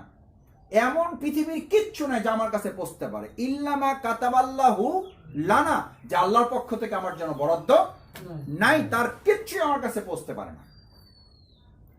হুয়া মাওলানা, আমার অভিভাবক তো দুনিয়ার কোনো ওসি না, দুনিয়ার কোনো ডিসি না, এসপি না, এমপি না, মন্ত্রী না। আমার অভিভাবক কে? আমার অভিভাবক যে আল্লাহ তাআলা। সেই আল্লাহ তাআলা অভিভাবকত্ব থাকার পর দুনিয়ার আর কাউকে পরোয়া করার আমার প্রয়োজন নাই। ইয়ামসাসকাল্লাহু বিদুররিন ফালা কাশিফা লাহু ইল্লা হুয়া। যদি বরাদ্দ থাকে দুঃখ, মুসিবত, দুর্দশা, তাহলে আপনি এই মামলায় পড়বেন না, দর্শনের মামলা করবেন। এই মামলায় পড়বেন না, অন্য একটা ষড়যন্ত্রের মামলায় পড়বেন না, পড়বেন না জেলখানাগুলোতে। এজন্য আল্লাহ তাআলা কোরআনে ঘোষণা করেন, ইয়া আইয়ুহাল ইনসান ইন্নাকা কাদিহুন ইলা রাব্বিকা কাদহান। মানুষকে আমি দুনিয়াতে সৃষ্টি করেছি সমস্যার জন্য, পরিশ্রমের জন্য, দুঃখের জন্য, কষ্টের জন্য। এখানে সেইগুলো নিয়েই চলবে, এগুলো নিয়েই চলবে। এক কথায় দুনিয়ার জায়গাটা সমস্যা মুক্ত না, এটা সমস্যা যুক্ত। এই সমস্যা কখন শেষ হবে? হাত্তা যুরতুমুল মাকাবির, কবরে যাওয়ার আগ পর্যন্ত এই সমস্যার শেষ হবে না। বিল আমসাল ওয়াল আমসাল, সমস্যা একটা পর আরেকটা আপনাকে টার্গেট করে রেখেছে। একটা শেষ হবে আর একটা শুরু হবে। আপনার ভাব কি, আমার ভাব কি, এই সমস্যাটা শেষ হইলে এরপরে এমন রোকন হওয়া হব, এরপরে এমন ইসলামী আন্দোলন করবে। এই এমন ইসলামী আন্দোলন করবেন বলে বহু লোক চিন্তা করে কবরে শুয়ে আছেন। কোথায় শুয়ে আছেন? সেই কাজ আর করা হয়নি। ইসলামের কাজের ব্যাপারে ইমানদারদের স্পিরিট কি? আজকের জোহর নামাজি আপনার জীবনের শেষ জোহর। এই জোহরের পর যে নামাজ হবে সেটা আসরের নামাজ না, সেটা জানাজা নামাজ। এই আজকের আসর আপনার জীবনের শেষ আসর। এই আসরের পর যে নামাজ হবে সেটা আপনার মাগরিব না, সেটা আপনার জানাজা নামাজ। এভাবে করে যদি আপনি নামাজ পড়েন তাহলে আসরের নামাজটা আপনার কেমন হবে? এভাবে করে যদি আপনি সিদ্ধান্ত নেন তাহলে আপনার রোকন হতে কত বছর লাগবে? এভাবে করে যদি আপনি উপলব্ধি করতে পারেন তাহলে আল্লাহর দ্বীনকে বিজয়ী করার জন্য কত সময় লাগবে?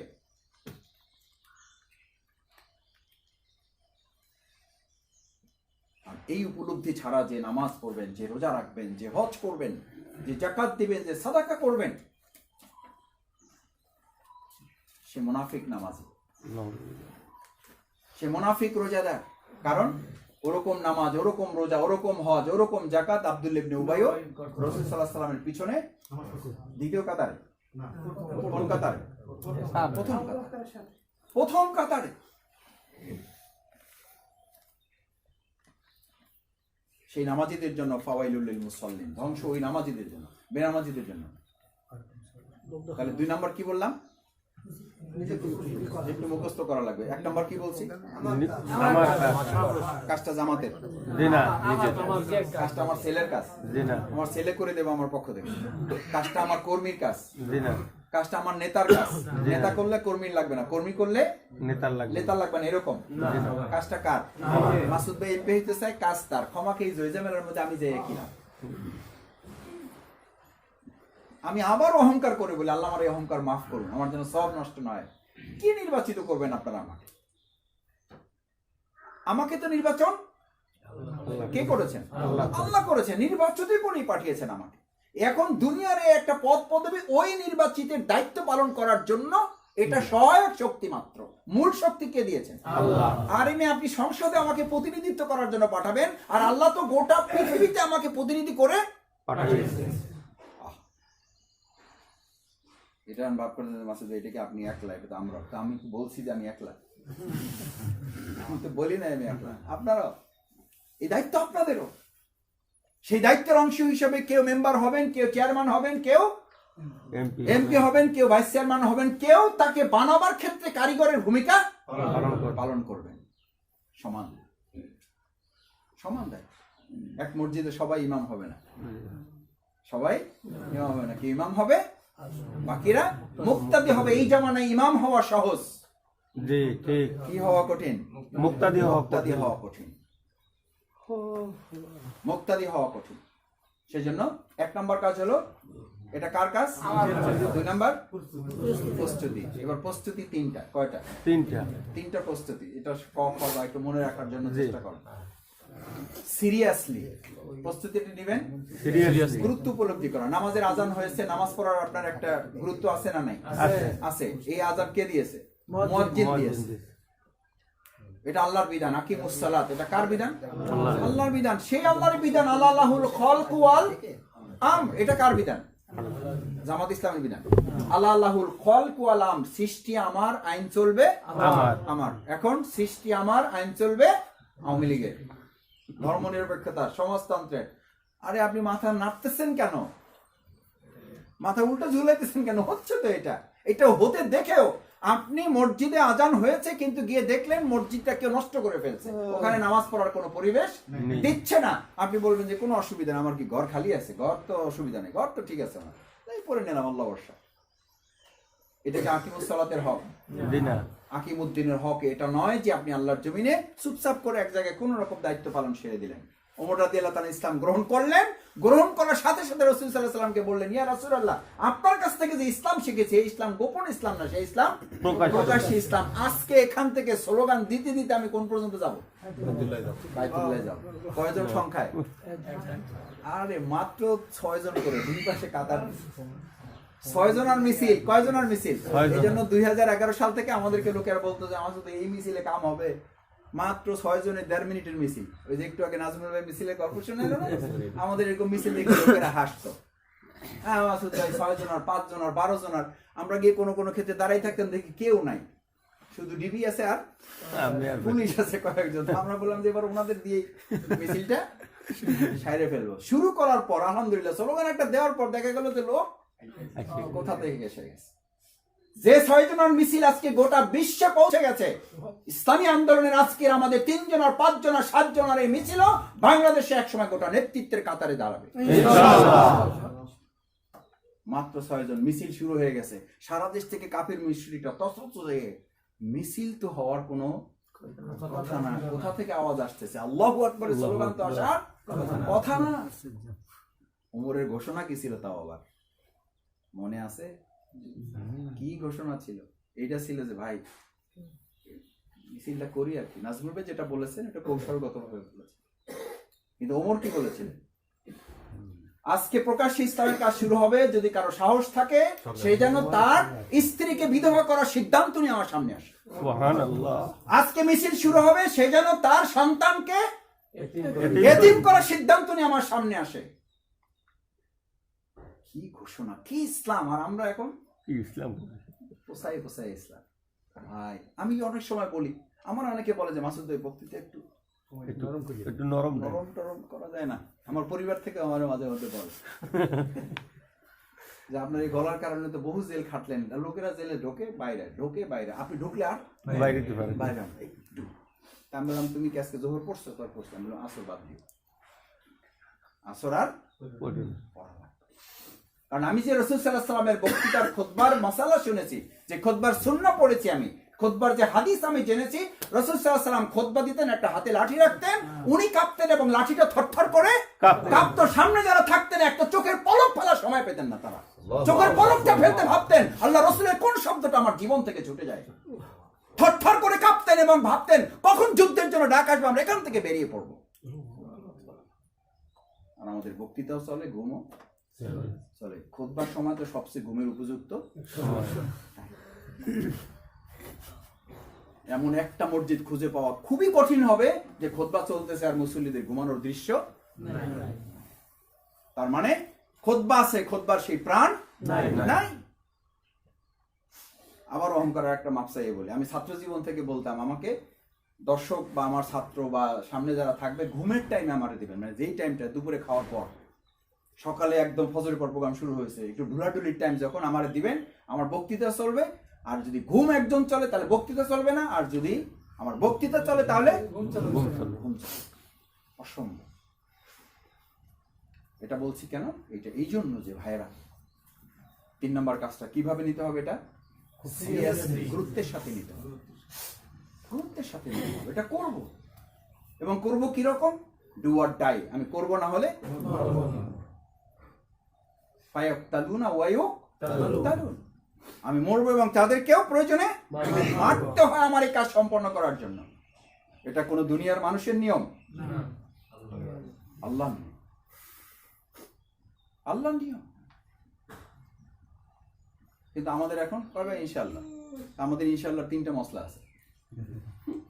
একটা ইনশাআল্লাহ আছে ইরানের, ওরা এটা করা মানে মরা, হয় করবে না হলে মরবে। আর পাকিস্তানিরা ওটা করার জন্যই এটা বলে। আর আমাদের দেশে যে কাজটা নিশ্চিত করবে না ওইটার জন্য, মানে করবে না বলে আপনাকে আগে বিদায় দেওয়া, ইনশাআল্লাহ বলে যাতে আপনি আগে কবে ইনশাআল্লাহ ঠিক আছে, মানে এটা না করার জন্যই আপনাকে বলে দিচ্ছে। ইল্লা আইয়াশা আল্লাহ, আল্লাহ বলছেন আমার উপরে তোমার সমস্ত চেষ্টাটুকু করার পর আমার কাছে ছেড়ে দাও, যাতে তোমার কাজটা আমি কি করে দিই? সহজ করে দিই। সহজ করে দিই। কাজটা আপনিই করবেন, কিন্তু সহজ করার দায়িত্বটা তখন আল্লাহ আল্লাহ নেবেন। সিরিয়াসলি, সিনসিয়ারলি, অন্তর থেকে করবেন। কি থেকে করবেন? অন্তর থেকে। কারো ভালোবাসা পাওয়ার জন্য জি না ভাই, একটু নেক দৃষ্টিতে রাখেন। ওনারই দৃষ্টি থাকবে কিনা কয়েকদিন পর তারই ঠিক নাই, হের আবার নেক দৃষ্টি। আল্লাহ রাসূল সাল্লাল্লাহু আলাইহি সাল্লামকে সেই সময়ের কাফির মুশরিকরা বলেছিল, মুহাম্মদ তুমি যে ঈমানের কথা বলো তার আগে আগে দুনিয়ার সমস্যার সমাধান করো, আমার পেটের খাবার দাও, এইটা দাও, ওইটা দাও, অমুক করে দাও, এইটা দাও, কিছু মজেজা দেখাও, কিছু পাওয়ার দেখাও। যেমন আমাদের মাসুদ ভাই লোক ভালো, কিন্তু আমাদের মসজিদটা তো করে দিতে পারলো না, টিউবওয়েল চাইলে তো পাওয়া যায় না, কিছু কেরামতি দেখাইতে হবে, তারপরে ভোট পাবেন।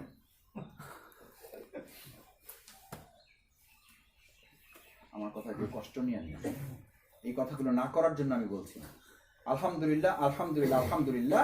আমি ছাত্র শিবিরের পাবলিক ফিল্ডের এক বক্তৃতা বলেছিলাম যে আজকে যারা এমপি আছে, ইতিপূর্বে যারা ছিল, তারা যে কটা লোককে চাকরি দিচ্ছে, আর আমি শফিকুল ইসলাম মাসুদ বিনা খরচে আমার পকেটের টাকা খরচ করে যে কটা লোকের চাকরি দিচ্ছি, পরিমাণ যদি একটা কম হয় তো আমি বাউফলের লোকের কাছে আমি মুখ দেখাবো না। কিন্তু এটা করেও তারপর বলতেছি, আপনার মাথায় যদি এটা থাকে যে কিছু কাজ করে তারপরে আমাদেরকে মানুষের মধ্যে আদর্শের বিজয় দিতে হবে, আপনার এই বিজয় আমার কোনো প্রয়োজন নেই। কারণ একই কথা কাফের মুশরিকরা রাসূল সাল্লাল্লাহু আলাইহি ওয়াসাল্লাম বলেছিলেন, মুহাম্মদ তুমি যদি ক্ষমতা নিতে চাও তাহলে আগে তোমাকে কিছু ক্ষমতা দেখাতে হবে। আল্লাহ তাআলা সোজা মুহাম্মদকে বলে দিলেন, কুল ইন্নী লা আমলিকু লাকুম দাররা ওয়ালা রাশাদা। মুহাম্মদ তোর বাপেরও ক্ষমতা নাই, তুমি মানুষের না কোনো কল্যাণ করতে পারো না মানুষের কোনো ক্ষতি করতে পারো। ক্ষতি করতে তোমার তো নাই, তোমরা পাপেরও ক্ষমতা। মা ইয়ামলিকুনা মিন তামকির, ইন্নাল কুওয়াতা লিল্লাহি জামিআ, ইন্নাল ইজ্জাতা লিল্লাহি জামিআ। সমস্ত ক্ষমতা, সমস্ত সম্মান, মর্যাদা আমার হাতে। আমি একটা খেজুরের বিচির উপর একটা সাদা পর্দা, জিল্লির, ওটারও মালিক আমি মানুষকে করি নাই।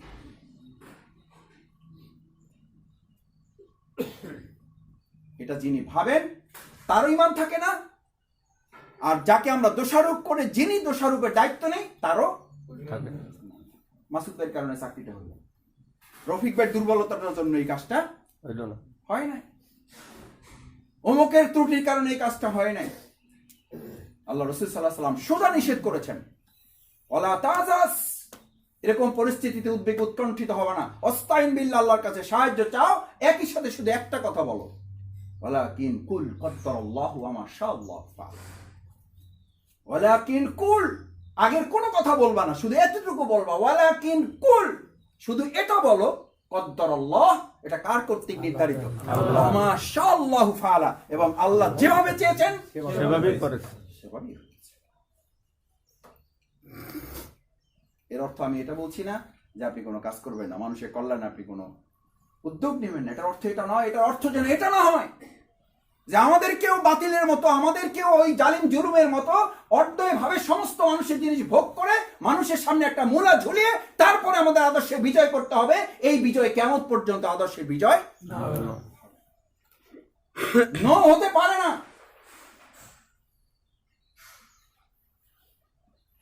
আমাদের নেতারা ওনাদের মতো না, আমাদের নেতারা ওনাদের মতো এটা পারে না, ওইটা পারে না। ওনাদের নেতারা তো ওইটা পারে, আমরা তো ওইটা পারার কথাও না। আমি রাজশাহী ইউনিভার্সিটিতে যখন ইলেকশন করার জন্য রাজশাহী নির্বাচনে আমাকে একটা প্রার্থী করছে, রাজশাহী ইউনিভার্সিটি, তখন ছাত্র আমি, আমাকে একটা পদের জন্য প্রার্থী করেছে। ভোট চাইতে গেছি মেয়েদের কাছে,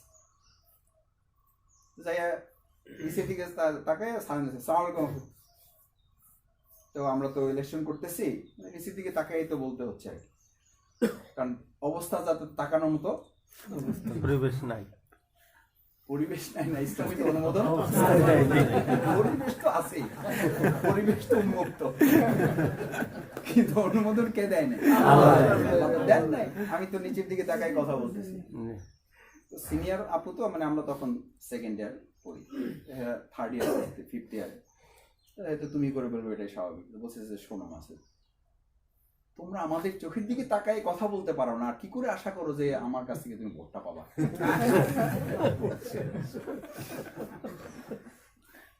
তুমি আমার চোখের দিকে তাকায় কথা বলতে পারো না, তুমি কি করে আশা করো তুমি আমার ভোটটা বাবা এটা কেন বলছি জানেন? আমাদের অনেকে অনেক সময় আমাদেরকে তুলনা করেন, কষ্ট পায় না, বুঝার জন্য বলতেছি। আপনি আমাকে যদি ফিরে যাবেন কাতারে দাঁড় করিয়ে তার কাজ আমাকে করতে বলে, অসম্ভব, এটা হতেই পারে না। সে একজনের কাছে 2 লাখ টাকা ঘুষ খেয়ে 1 লাখ টাকা দিয়ে মামলার জামিন করে দেবে, আমিও কি আমার মতো তার মতো করে এরকম 2 লাখ টাকা ঘুষ খেয়ে 1 লাখ টাকা দিয়ে জামিন করিয়ে দেবো? কখনোই না, সম্ভব না। তাহলে আপনাকে কি করতে হবে? তাহলে আপনাকে জেল খাটার সিদ্ধান্ত নিতে হবে, তাহলে আপনাকে মামলায় পড়ার সিদ্ধান্ত নিতে হবে, তাহলে আপনার জুলুমের শিকার হওয়ার সিদ্ধান্ত নিতে হবে। না হলে আপনি কেন আমাকে ঠেলে আর একটা জালিমের বদলে আর একটা জালিম তৈরি করার সিদ্ধান্ত আপনি আমার ঘাড়ে চাপিয়ে দিচ্ছেন? আল্লাহ রসুল করিম সাল্লাল্লাহু আলাইহি ওয়াসাল্লামের সাহাবাগণ তো কখনো এটা আল্লাহ রসুল সাল্লাল্লাহু আলাইহি ওয়াসাল্লামকে বলেননি, বরং কষ্টগুলো নিজেরা মেনে নিয়েছেন। আল্লাহ রসুল সাল্লাল্লাহু আলাইহি ওয়াসাল্লামের মাথা যখন রসুল আবু বকর রাদিয়াল্লাহু তাআলা আনহুর হাঁটুর উপরে, একের পর এক সাপের দংশনে পাটা, পুরো শরীরটা কালো দগদগে হয়ে গেছে। চোখের পানিতে যখন আল্লাহ রসুল সাল্লাল্লাহু আলাইহি ওয়াসাল্লামের ঘুম ভেঙে গেছে, আবু বকর রাদিয়াল্লাহু তাআলা চোখের পানি আবার চিৎকার দিয়ে এবার কেঁদে উঠলেন, ইয়া রাসূলুল্লাহ, ভুল হয়ে গেল আমার, আমি পারলাম না যে শেষ পর্যন্ত আপনার ঘুমটা যেন না ভাঙে। সম্মানিত ভাইয়েরা, এই কষ্ট, এই দুঃখ, নির্যাতনগুলো যতক্ষণ পর্যন্ত একটা কর্মী তৈরি না হবে এটা মেনে নেওয়ার জন্য, এটাকে গ্রহণ করার জন্য, ততক্ষণ পর্যন্ত সেই জামানায় কোনো নেতৃত্ব তৈরি হতে পারে না। সূর্যের আলো যদি নিতে হয় তাহলে সূর্যের আলো জমিনে পড়ার জন্য কিছু গাছপালা কেটে ওই জায়গাটাকে কি করতে হয়? পরিষ্কার করলে সূর্যের আলোটা সেখানে পড়ে, ওখানে পড়ে। আপনার যদি সূর্যের আলো এখানে নিতে হয়, নট শফিকুল ইসলাম মাসুদ, নাথিং। শফিকুল ইসলাম মাসুদের জন্য ইসলাম দ্বারস্থ নয়, ইসলামী আন্দোলন তো প্রশ্নই ওঠে না, আল্লাহ তো অসম্ভব, হতেই পারে না। ব্যক্তি শফিকুল ইসলাম মাসুদ, শফিকুল ইসলাম মাসুদের কোনো মূল্য নেই ইসলামের। কিন্তু আল্লাহ তাআলা কখনো কখনো তার গোলামকে তার জন্য নির্বাচিত যখন করে ফেলেন, তাকে রক্ষা করার, তাকে উপযুক্ত করার, তাকে নিয়ে গিয়ে যাওয়ার দায়িত্ব আল্লাহর গোলামদের হতে হয়। সেই গোলামের উপযুক্ত এই গাছপালা কাটার দায়িত্ব যদি আমাদের উপরে আসে, যে এই গাছটা আমাকে কেটে ফেলতে হবে, কেটে ফেলেন রফিক ভাই, ওই ঝড়ঝাপটাটা আমাকে ঝড়গুলো কেটে ফেলেন, কোনো অসুবিধা নাই, আমাকে জবাই করে দেন, কোনো অসুবিধা নাই।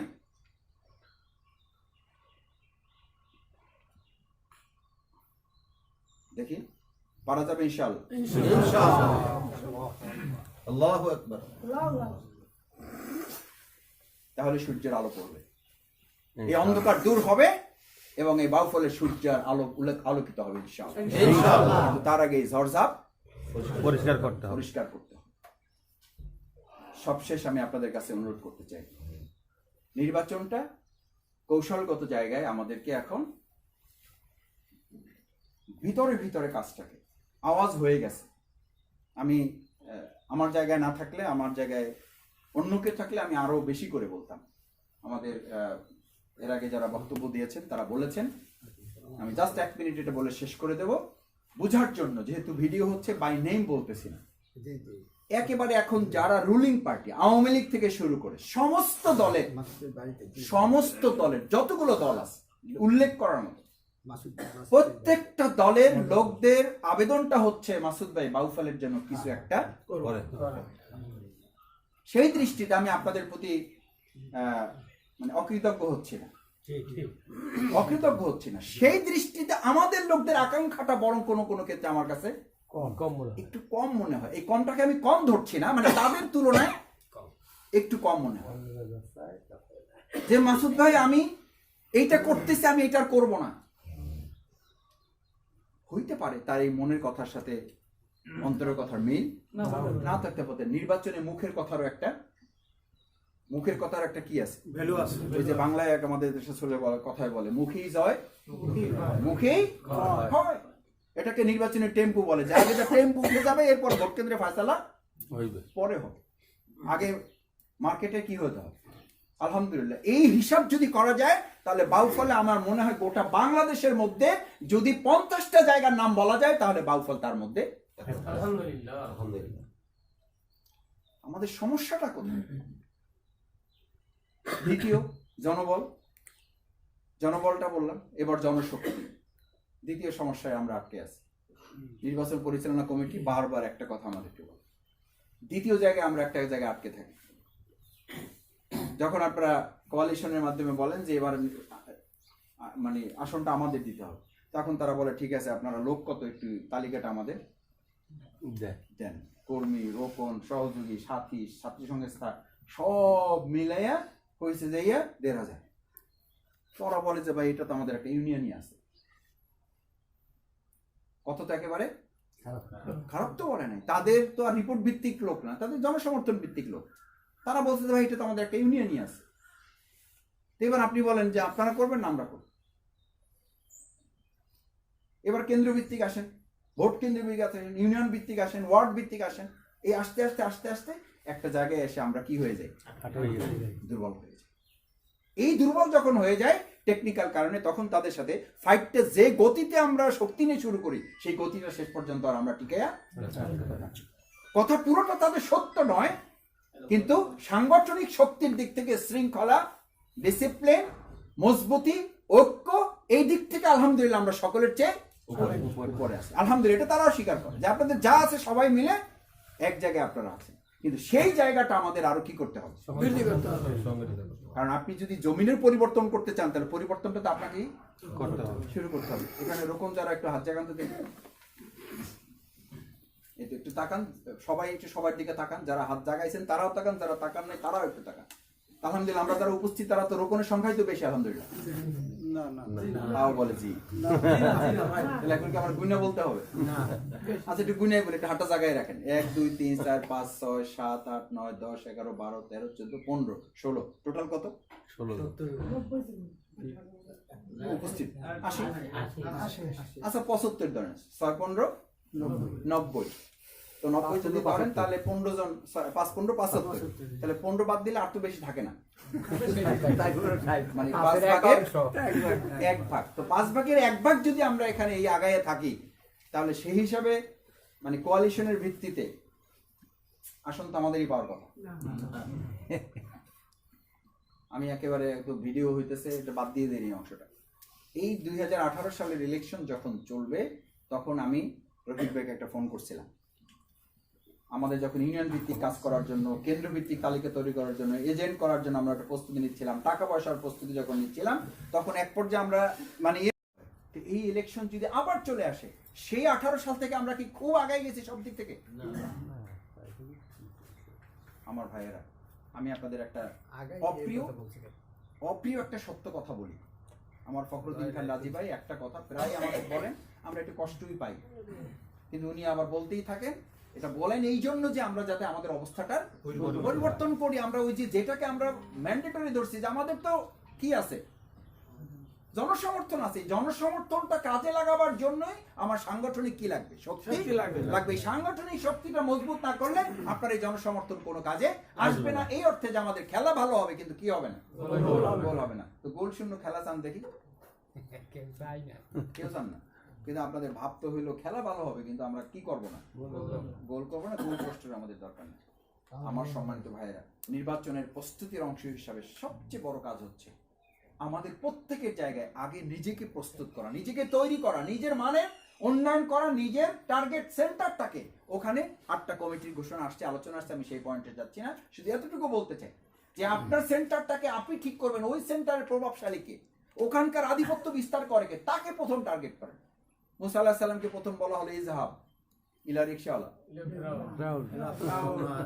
এই আয়াত তো মানসুখ হয়ে গেছে, আছে তো, এটা চালু আছে না এমনি হয়ে গেছে? আছে। তা আপনি টার্গেট করতেছেন কারে? মারে না গো ফুসফাস, করে না গো ঢোসঢাস, সেই সব জ্যান্ত গোটা দুই। আমি বলছি না আপনি তাকে টার্গেট করবেন না, করবেন, কিন্তু ওরকম 5 জনকে টার্গেট করা আর এমন একজনকে টার্গেট করা যে আপনার ওই পুরো সেন্টারটার দায়িত্ব, এরকম নাই। সেন্টার ভিত্তিক লোক নাই?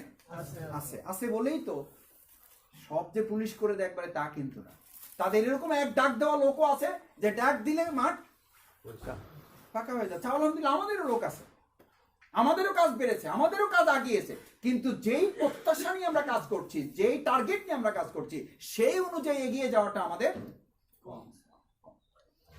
এটাকে আমরা পারবো ইনশাআল্লাহ। এটার জন্য আমি বিনয়ের সাথে অনুরোধ করব, নির্বাচন সংগঠন তারা 5 বছরে সারা 5 বছর নির্বাচন করে, মাঝে মধ্যে সংগঠন করে।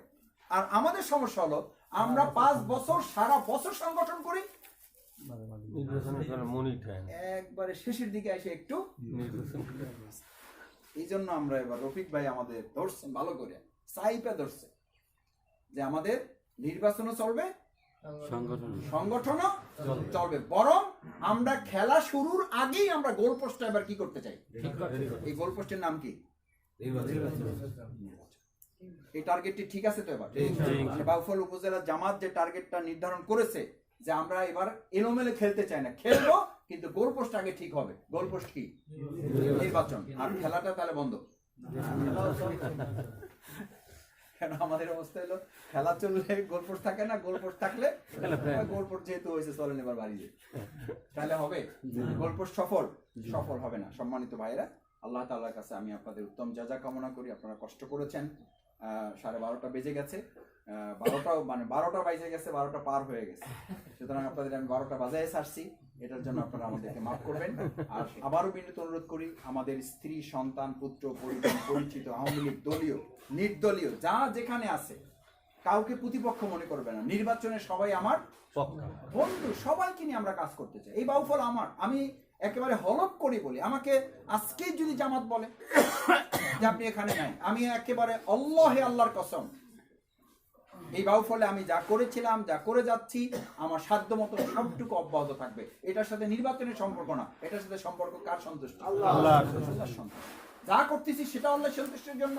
যদি কালকে ফয়সালা হয়ে যায় আমার ইলেকশন নাই, এখানে যে আমাদের ইলেকশন করবে না, তারপর আমাদের এই আল্লাহর দিনের কাজগুলো চলমান থাকবে। তো সেই জন্য আমি, আপনারা দু একটা বিষয় একটু জানতে চেয়েছেন। ভাই, আপনি ডিগ্রি নিয়েছেন কত সালে? তো অনেক আগে, 2007 সালে করেন। এবং কোথায়? রাজশাহী ইউনিভার্সিটিতে। সুলাইমান রেজার দোয়ার অনুষ্ঠানে কমপক্ষে 2 জন যাওয়ার পরামর্শ দিয়েছেন। জি, এটা উপজেলা আমির সিদ্ধান্ত নেবেন।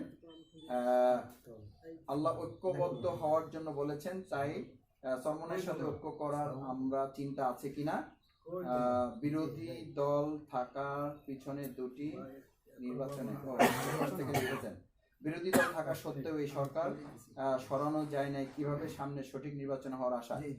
ঐক্যের ব্যাপারে আমরা সব সময় বলে আসছি, শুধু না আনুষ্ঠানিকভাবে আমাদের কর্মসূচি আমাদের লেখা আছে, ইসলামী ঐক্য। প্রফেসর মরহুম গোলাম আজম রাহিমাহুল্লাহ, আল্লাহ তাআলা ওনাকে জান্নাত নসিব করুন, জানেন যে উনি এই প্রস্তাব পর্যন্ত দিয়েছেন, নেতা আপনারা হবেন, আমরা আপনাদের কি হব? কর্মী হব, তবে কাজটা যেন আল্লাহর জমিনে আল্লাহর দিন প্রতিষ্ঠার কাজে কর্মসূচিটা যেন ঠিক থাকে। ওনাদের তখন, আমি এটা কোনো দলের কথা বলছি না, ওনাদের তখন বক্তব্য ছিল এবং এখন এটা আছে যে ওনাদের এটা হলো একটা ট্রেনের মতো, ওনাদের সাথে যেই যুক্ত হবে আমরা হয়ে যাব বগি, আর ওনরা হয়ে যাবে এই ব্যাপারে আমরা সবসময় বলি, কিন্তু ওনাদের বক্তব্য হলো এটা, ওনাদের বক্তব্য শুধু একটা বাস্তবতাও আছে। দেখবেন ঢাকায় বড় বড় মিছিল হয়, মিছিল করানোর লোকেরা, রিক্সাওয়ালারা গল্প করতে করতে যায়, কয় যে আমার দেখছেন এই সব কিছুর মধ্যেও এত বড় মিছিল করে। আমি বললাম ভাই এটা তো আমাদের না। কয় ভাই ও যা বলেন সবই প্রশাসন কি বলে। ওলামায়ে কেরামের বাইতুল মোকাররমে বিশাল বিশাল সমাবেশ, কয় যে ভাই ব্যানারটা আলাদা করছে, লোক সবই হুজুররা কয়েকজন ওখানে দাঁড়াইছে, হুজুরদেরকে পরে ফোন করে বলে, কয় আপনারা 5-7 জন বাদ দিলে আপনাদের তো ব্যবহার করছে এরা, আপনারা এটা জানেন, এটা আমাদের কাছে খবর আছে, আপনারা 5-7 জন ব্যানারের কাছে বাদ দিলে বাকি যা ছিল সব আলহামদুলিল্লাহ, আল্লাহ তাদের ধারণাকে সত্য প্রমাণ করুন, তাই হবে। সেই জন্য ঐক্যের প্রশ্ন আমরা এই কাজ করে যাচ্ছি এবং এটা চলমান আছে, এবং আলহামদুলিল্লাহ সুখবর হচ্ছে যে এই ক্ষেত্রে কিছু অগ্রগতিও আছে। আপনারা খেয়াল করবেন কিছু সমালোচনাও বাড়ছে, আবার অনেক ক্ষেত্রে আলহামদুলিল্লাহ জামাতের ব্যাপারে এখন বহু লোক কথা বলা শুরু করেছে, তারা আমাদের লোক, আমরা তাদের তৈরিও করি না। এবং একটা জিনিস নিশ্চয়ই আপনারা খেয়াল করবেন, প্রত্যেকটা টিভি টক শোতে 3 জন হোক 2 জন হোক, একজনও যদি হয় তাহলে উপস্থাপক অথবা যিনি বক্তৃতার 2 জনের যে কোনো একজন জামাত হয়ে যায়। 3 জন হলে তো কথাই নেই, যে কোনো একজন বলে, হ্যাঁ না বলে না, শুধু না ওদের মধ্যে একজন আমাদের হয়ে যায়। তো পরে আমরা চিন্তা করি যে আমাদের লোক এখানে আসলো করতে, আমাদের লোক সেট করছে কে? আল্লাহ। সুতরাং ভয়ের কিছু নেই, আশা হওয়ারও কোনো দরকার নাই। এই জন্য আমি সবশেষ, একজন ভাই জানতে চেয়েছেন যে আমরা সরকার হটাইতে পারলাম না কেন। সরকার হটানো, সাহায্য এবং বিজয় এটা কার দায়িত্ব? এটা আপনি হটাইতে পারবেন, এটা কার পরিকল্পনা আছে? সূরা আল ইমরান 136 থেকে 150 আয়াত পর্যন্ত মুখস্থ করবেন, যাদের মুখস্থ আছে ভালো করে তাফসীর পড়বেন, তাফসীর যারা আছে তারা ভালো করে আবার রিভাইজ দিবেন। ওয়াকাইয়িন মিন নাবিয়্যিন কাতালা মা'হু রিব্বিন কাসীর থেকে শুরু করে আল্লাহ তাআলা বলেন ওয়াতিলকাল আইয়ামু নুদাবিলুহা বাইনান নাস, আমি মানুষের উত্থান পতনটা এজন্য করি, আমি দেখতে চাই 4টা কাজের জন্য। ওয়ালিয়ালাম আল্লাহুল্লাযিনা আমানু, ঈমান ঠিক আছে কিনা। সেই হিসাবে শেখ হাসিনার জন্য আমাদের দোয়া করা উচিত যে এই মহিলাটা আয়েশা আমাদের কার ঈমান কতটুকু কোন অবস্থায় আছে এটা প্রমাণ করার একটা সুযোগ পাওয়া গেছে। ওয়ালিয়ালাম আল্লাহ, আমাদের ঘোষণা না, এটা কার ঘোষণা? আল্লাহর ঘোষণা। দ্বিতীয় আল্লাহর ঘোষণা হচ্ছে ওয়ালিউমাহিসাল্লাহ, আল্লাহ জানতে চান এই অবস্থায় ইমানদার পাইলাম, এবার ইমানের দাবিতে সে কতটুকু পরিশুদ্ধ আছে অথবা পরিশুদ্ধি তার একটু প্রয়োজন আছে, আমি তাকে একটু জ্বালাই করার জন্য একটু রড দিয়ে বাড়ি টাড়ি দিয়ে পিটাই পাঠাইয়া আগুনে ফালাই ঠালাই আমি একটু কি করতে চাই, তাকে জ্বালাই করে অলি মাহিস একটু পরিশুদ্ধ করে নিতে চাই। এই জন্য এই পরিবেশ এটা ছিল, এভাবে দিনের পর দিন এটা আসতে থাকবে। এরপরে আল্লাহর ঘোষণাটা শোনো, ওয়াইয়াত্তাখিযা মিনকুম শুহাদা, এটা করতে করতে ঝালাই করতে করতে আমি কিছু লোককে শহীদ করে ফেলবো। আলহামদুলিল্লাহ 3টা ধাপই আমরা, আমার মন বলে 3টা ধাপই আমরা অতিক্রম করেছি। আলহামদুলিল্লাহ ইমানের দাবিতে আল্লাহর এই প্রক্রিয়া মেইনটেইন হয়ে গেছে, আল্লাহ দেখে নিয়েছেন অলরেডি আমার ধারণা।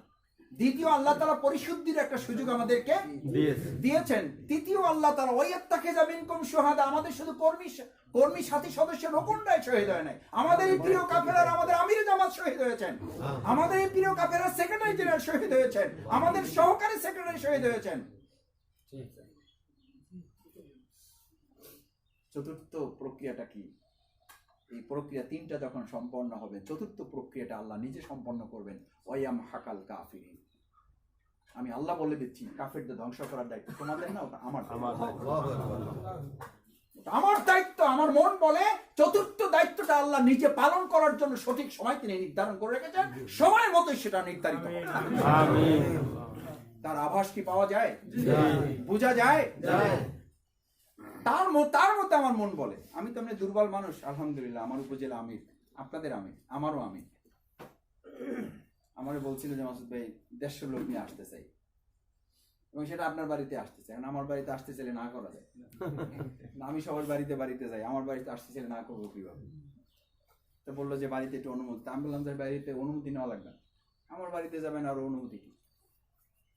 তাও আমার দুর্বল ইমান থেকে আমি বললাম যে ভাই একটু রয়ে শয়ে করেন, নাহলে আবার সবাই বলবে যে মাসুদ ভাই বুদ্ধিমান মানুষ, এরকম একটা বোকামি কাজ করলো।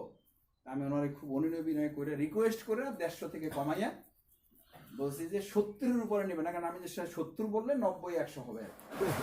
আলহামদুলিল্লাহ, আল্লাহ তাআলা আপনাদের আমিরকে, আপনাদের এই কর্মপরিষদকে, সেক্রেটারি সহ যারা এই সাহসী সিদ্ধান্ত নিয়েছেন, সাহস করে যারা এখানে এসেছেন, যে মাসুদ ভাইদের বাড়িতে গেলেও একটা বিপদ হইতে পারে, হওয়ার সিদ্ধান্ত নিয়ে যারা এসেছেন, আল্লাহ তাআলা প্রত্যেকটা অনুগ্রহের চাদরে কিয়ামত পর্যন্ত, জান্নাতুল ফেরদৌস পর্যন্ত আমাদেরকে আল্লাহ তাআলা আরশে আজিমের ছায়াতলে যেন আমাদেরকে আল্লাহ। সুতরাং আমি আপনাদের জন্য সেই দোয়া চেয়ে আপনাদের কাছে, আমার আব্বা একেবারে অসুস্থ, একেবারে মানে আগে কিছু একটু কথা বলতে পারতো, এখন একদমই কথা বলতে পারে না, আগে একটু তাকাইতে পারতো, এখন আমি গত কালকে এসেছি, এখন পর্যন্ত আমি তাকে চোখ খুলতে দেখিনি। আব্বার জন্য আপনারা একটু খাস করে দোয়া করুন। আমার আব্বা এই রাস্তা দিয়ে যেত, আমরা এখানে, আমার আব্বা আমাকে রিক্সায় তুলে দিত, আর আব্বাকে একটা ছাতা মাথায় দিয়ে এই ক্ষেত যেটা দেখছেন, এই ক্ষেতের মধ্য দিয়ে হাঁটতে দেখছি, হেঁটে কলেজেতে দেখেছি, আর আমাদের পকেটে 30 টাকা দিয়ে দিত বিলবিলাস মাদ্রাসায় যাওয়ার জন্য। বাবা শুধু থাকলে রিক্সা নিয়ে চলে যেত। আমরা এই মদনপুরা বাজারে আমরা ডিম বিক্রি করা ছিল, আমার মা আমাদের হাতে ডিম তুলে দিত, আমরা বিক্রি করে আমরা সেটা দিয়ে কাগজ কিনেছি, কলম কিনেছি। আমরা তাল বিক্রি করা ছেলে, আমরা নারিকেল বিক্রি করা, আমরা সুপারি বিক্রি করা ছেলে। আমরা আপনাদেরই ভাই। আমার মা বাবা অনেক কষ্ট করেছেন আমাদের জন্য, অনেক। আমি ছাত্র শিবিরকেও বলতাম, ইসলাম শিখিয়েছে আমার মা বাবা, ইসলামী আন্দোলন শিখিয়েছেন আপনারা। ইসলাম যদি আমার মা না শিখাতো, আমার বাবা যদি সভ্যতারের জন্য, আমার মা আমার বাবা সভ্যতারের জন্য বিছনাটা রেডি করে দিত, যাও রাত্রে চলে যাও মাদ্রাসায়, মসজিদে চলে যাও। আমার সেই বাবা এখন একেবারে নির্জীব, শুধু আল্লাহর একটা ফয়সালার জন্য আমরা অপেক্ষা করছি। আপনারা একটু খাস করে দোয়া করবেন আমার মা বাবাকে যেন আল্লাহ তাআলা কষ্ট থেকে দূরে রাখে। আপনাদের মা বাবা যারা বেঁচে আছেন, আল্লাহ তাদেরও কষ্ট যেন আসান করে দেন। মা বাবার খেদমত করতে পারি না, এবার আসার সময় আমি আমার দায়িত্বশীলকে বলেছি আমি কোনো ছুটি চাচ্ছি না, আমি মা বাবার কাছে যাও, আমি ছুটি চাই না, আমি শুধু আপনাদের অবহিত করলাম, এবং আমি কখন আসবো তা আমি জানি না। আমি রফিক ভাইকে বলেছি আলহামদুলিল্লাহ আপনাদের আমিরের জন্য আরেকবার দোয়া করি। আমি কালকে যখন এসে পৌঁছেছি, আমাকে রফিক ভাই বলেছেন মাসুদ ভাই শুক্রবার আপনার কোনো কাজ নেই, আপনি শুধু মা বাবার কাছে থাকবেন। আলহামদুলিল্লাহ, তারপরে কিছু কাজ হয়েছে, আমি মা বাবার কাছে থাকার চেষ্টা করেছি। আল্লাহর কাছে একটাই দোয়া করি শুধু, আমরা সবাই মিলে আমাদের মা বাবা স্ত্রী সন্তান থেকে যেই দিনের জন্য আমরা আলাদা হয়ে থাকি, যে দিনের জন্য আমার খেদমত থেকে আমরা কখনো কখনো অনিচ্ছাকৃত বঞ্চিত হই, আল্লাহ তাআলা জান্নাতুল ফিরদৌস আমাদেরকে এক জায়গায় করে যেন তা পৌঁছিয়ে দিন।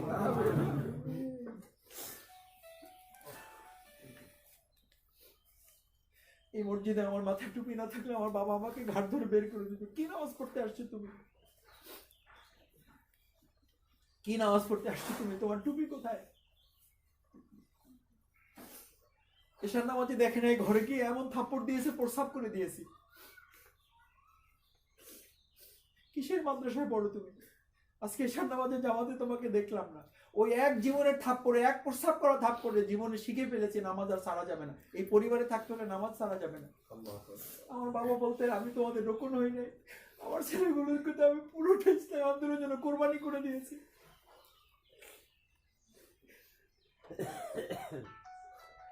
আলহামদুলিল্লাহ আমাদের ত্রুটি বিচ্যুতি আছে, কিন্তু আমার বাবার জন্য আপনারা একটু খাস করে দোয়া করবেন। আলহামদুলিল্লাহ আমার মা সব সময় বলে যে বাবা তোমরা থাকো না, কিন্তু এমন একটা দিন আমার বাড়িতে যায় না, এমন একটা দিন বাড়িতে পার হয় না যেদিন কেউ না কেউ তোমার বাবাকে দেখতে আসে, কেউ না কেউ তোমার বাবার খোঁজ দিতে আসেন, প্রতিদিন কেউ না কেউ আসেন। আলহামদুলিল্লাহ আল্লাহ তাআলা একটা দিনের বারাকা দিনের জন্য আল্লাহ তাআলা এই সম্মান এই মর্যাদাটুকু দিয়েছেন। আমি আপনাদের কাছে আবারও ক্ষমা চেয়ে আমার আব্বা আম্মার জন্য এবং আমাদের সকলের আব্বা আম্মার জন্য দোয়া চেয়ে যারা ইন্তেকাল করেছেন তাদেরকে আল্লাহ তাআলা জান্নাতুল ফেরদাউস নসিব করুন।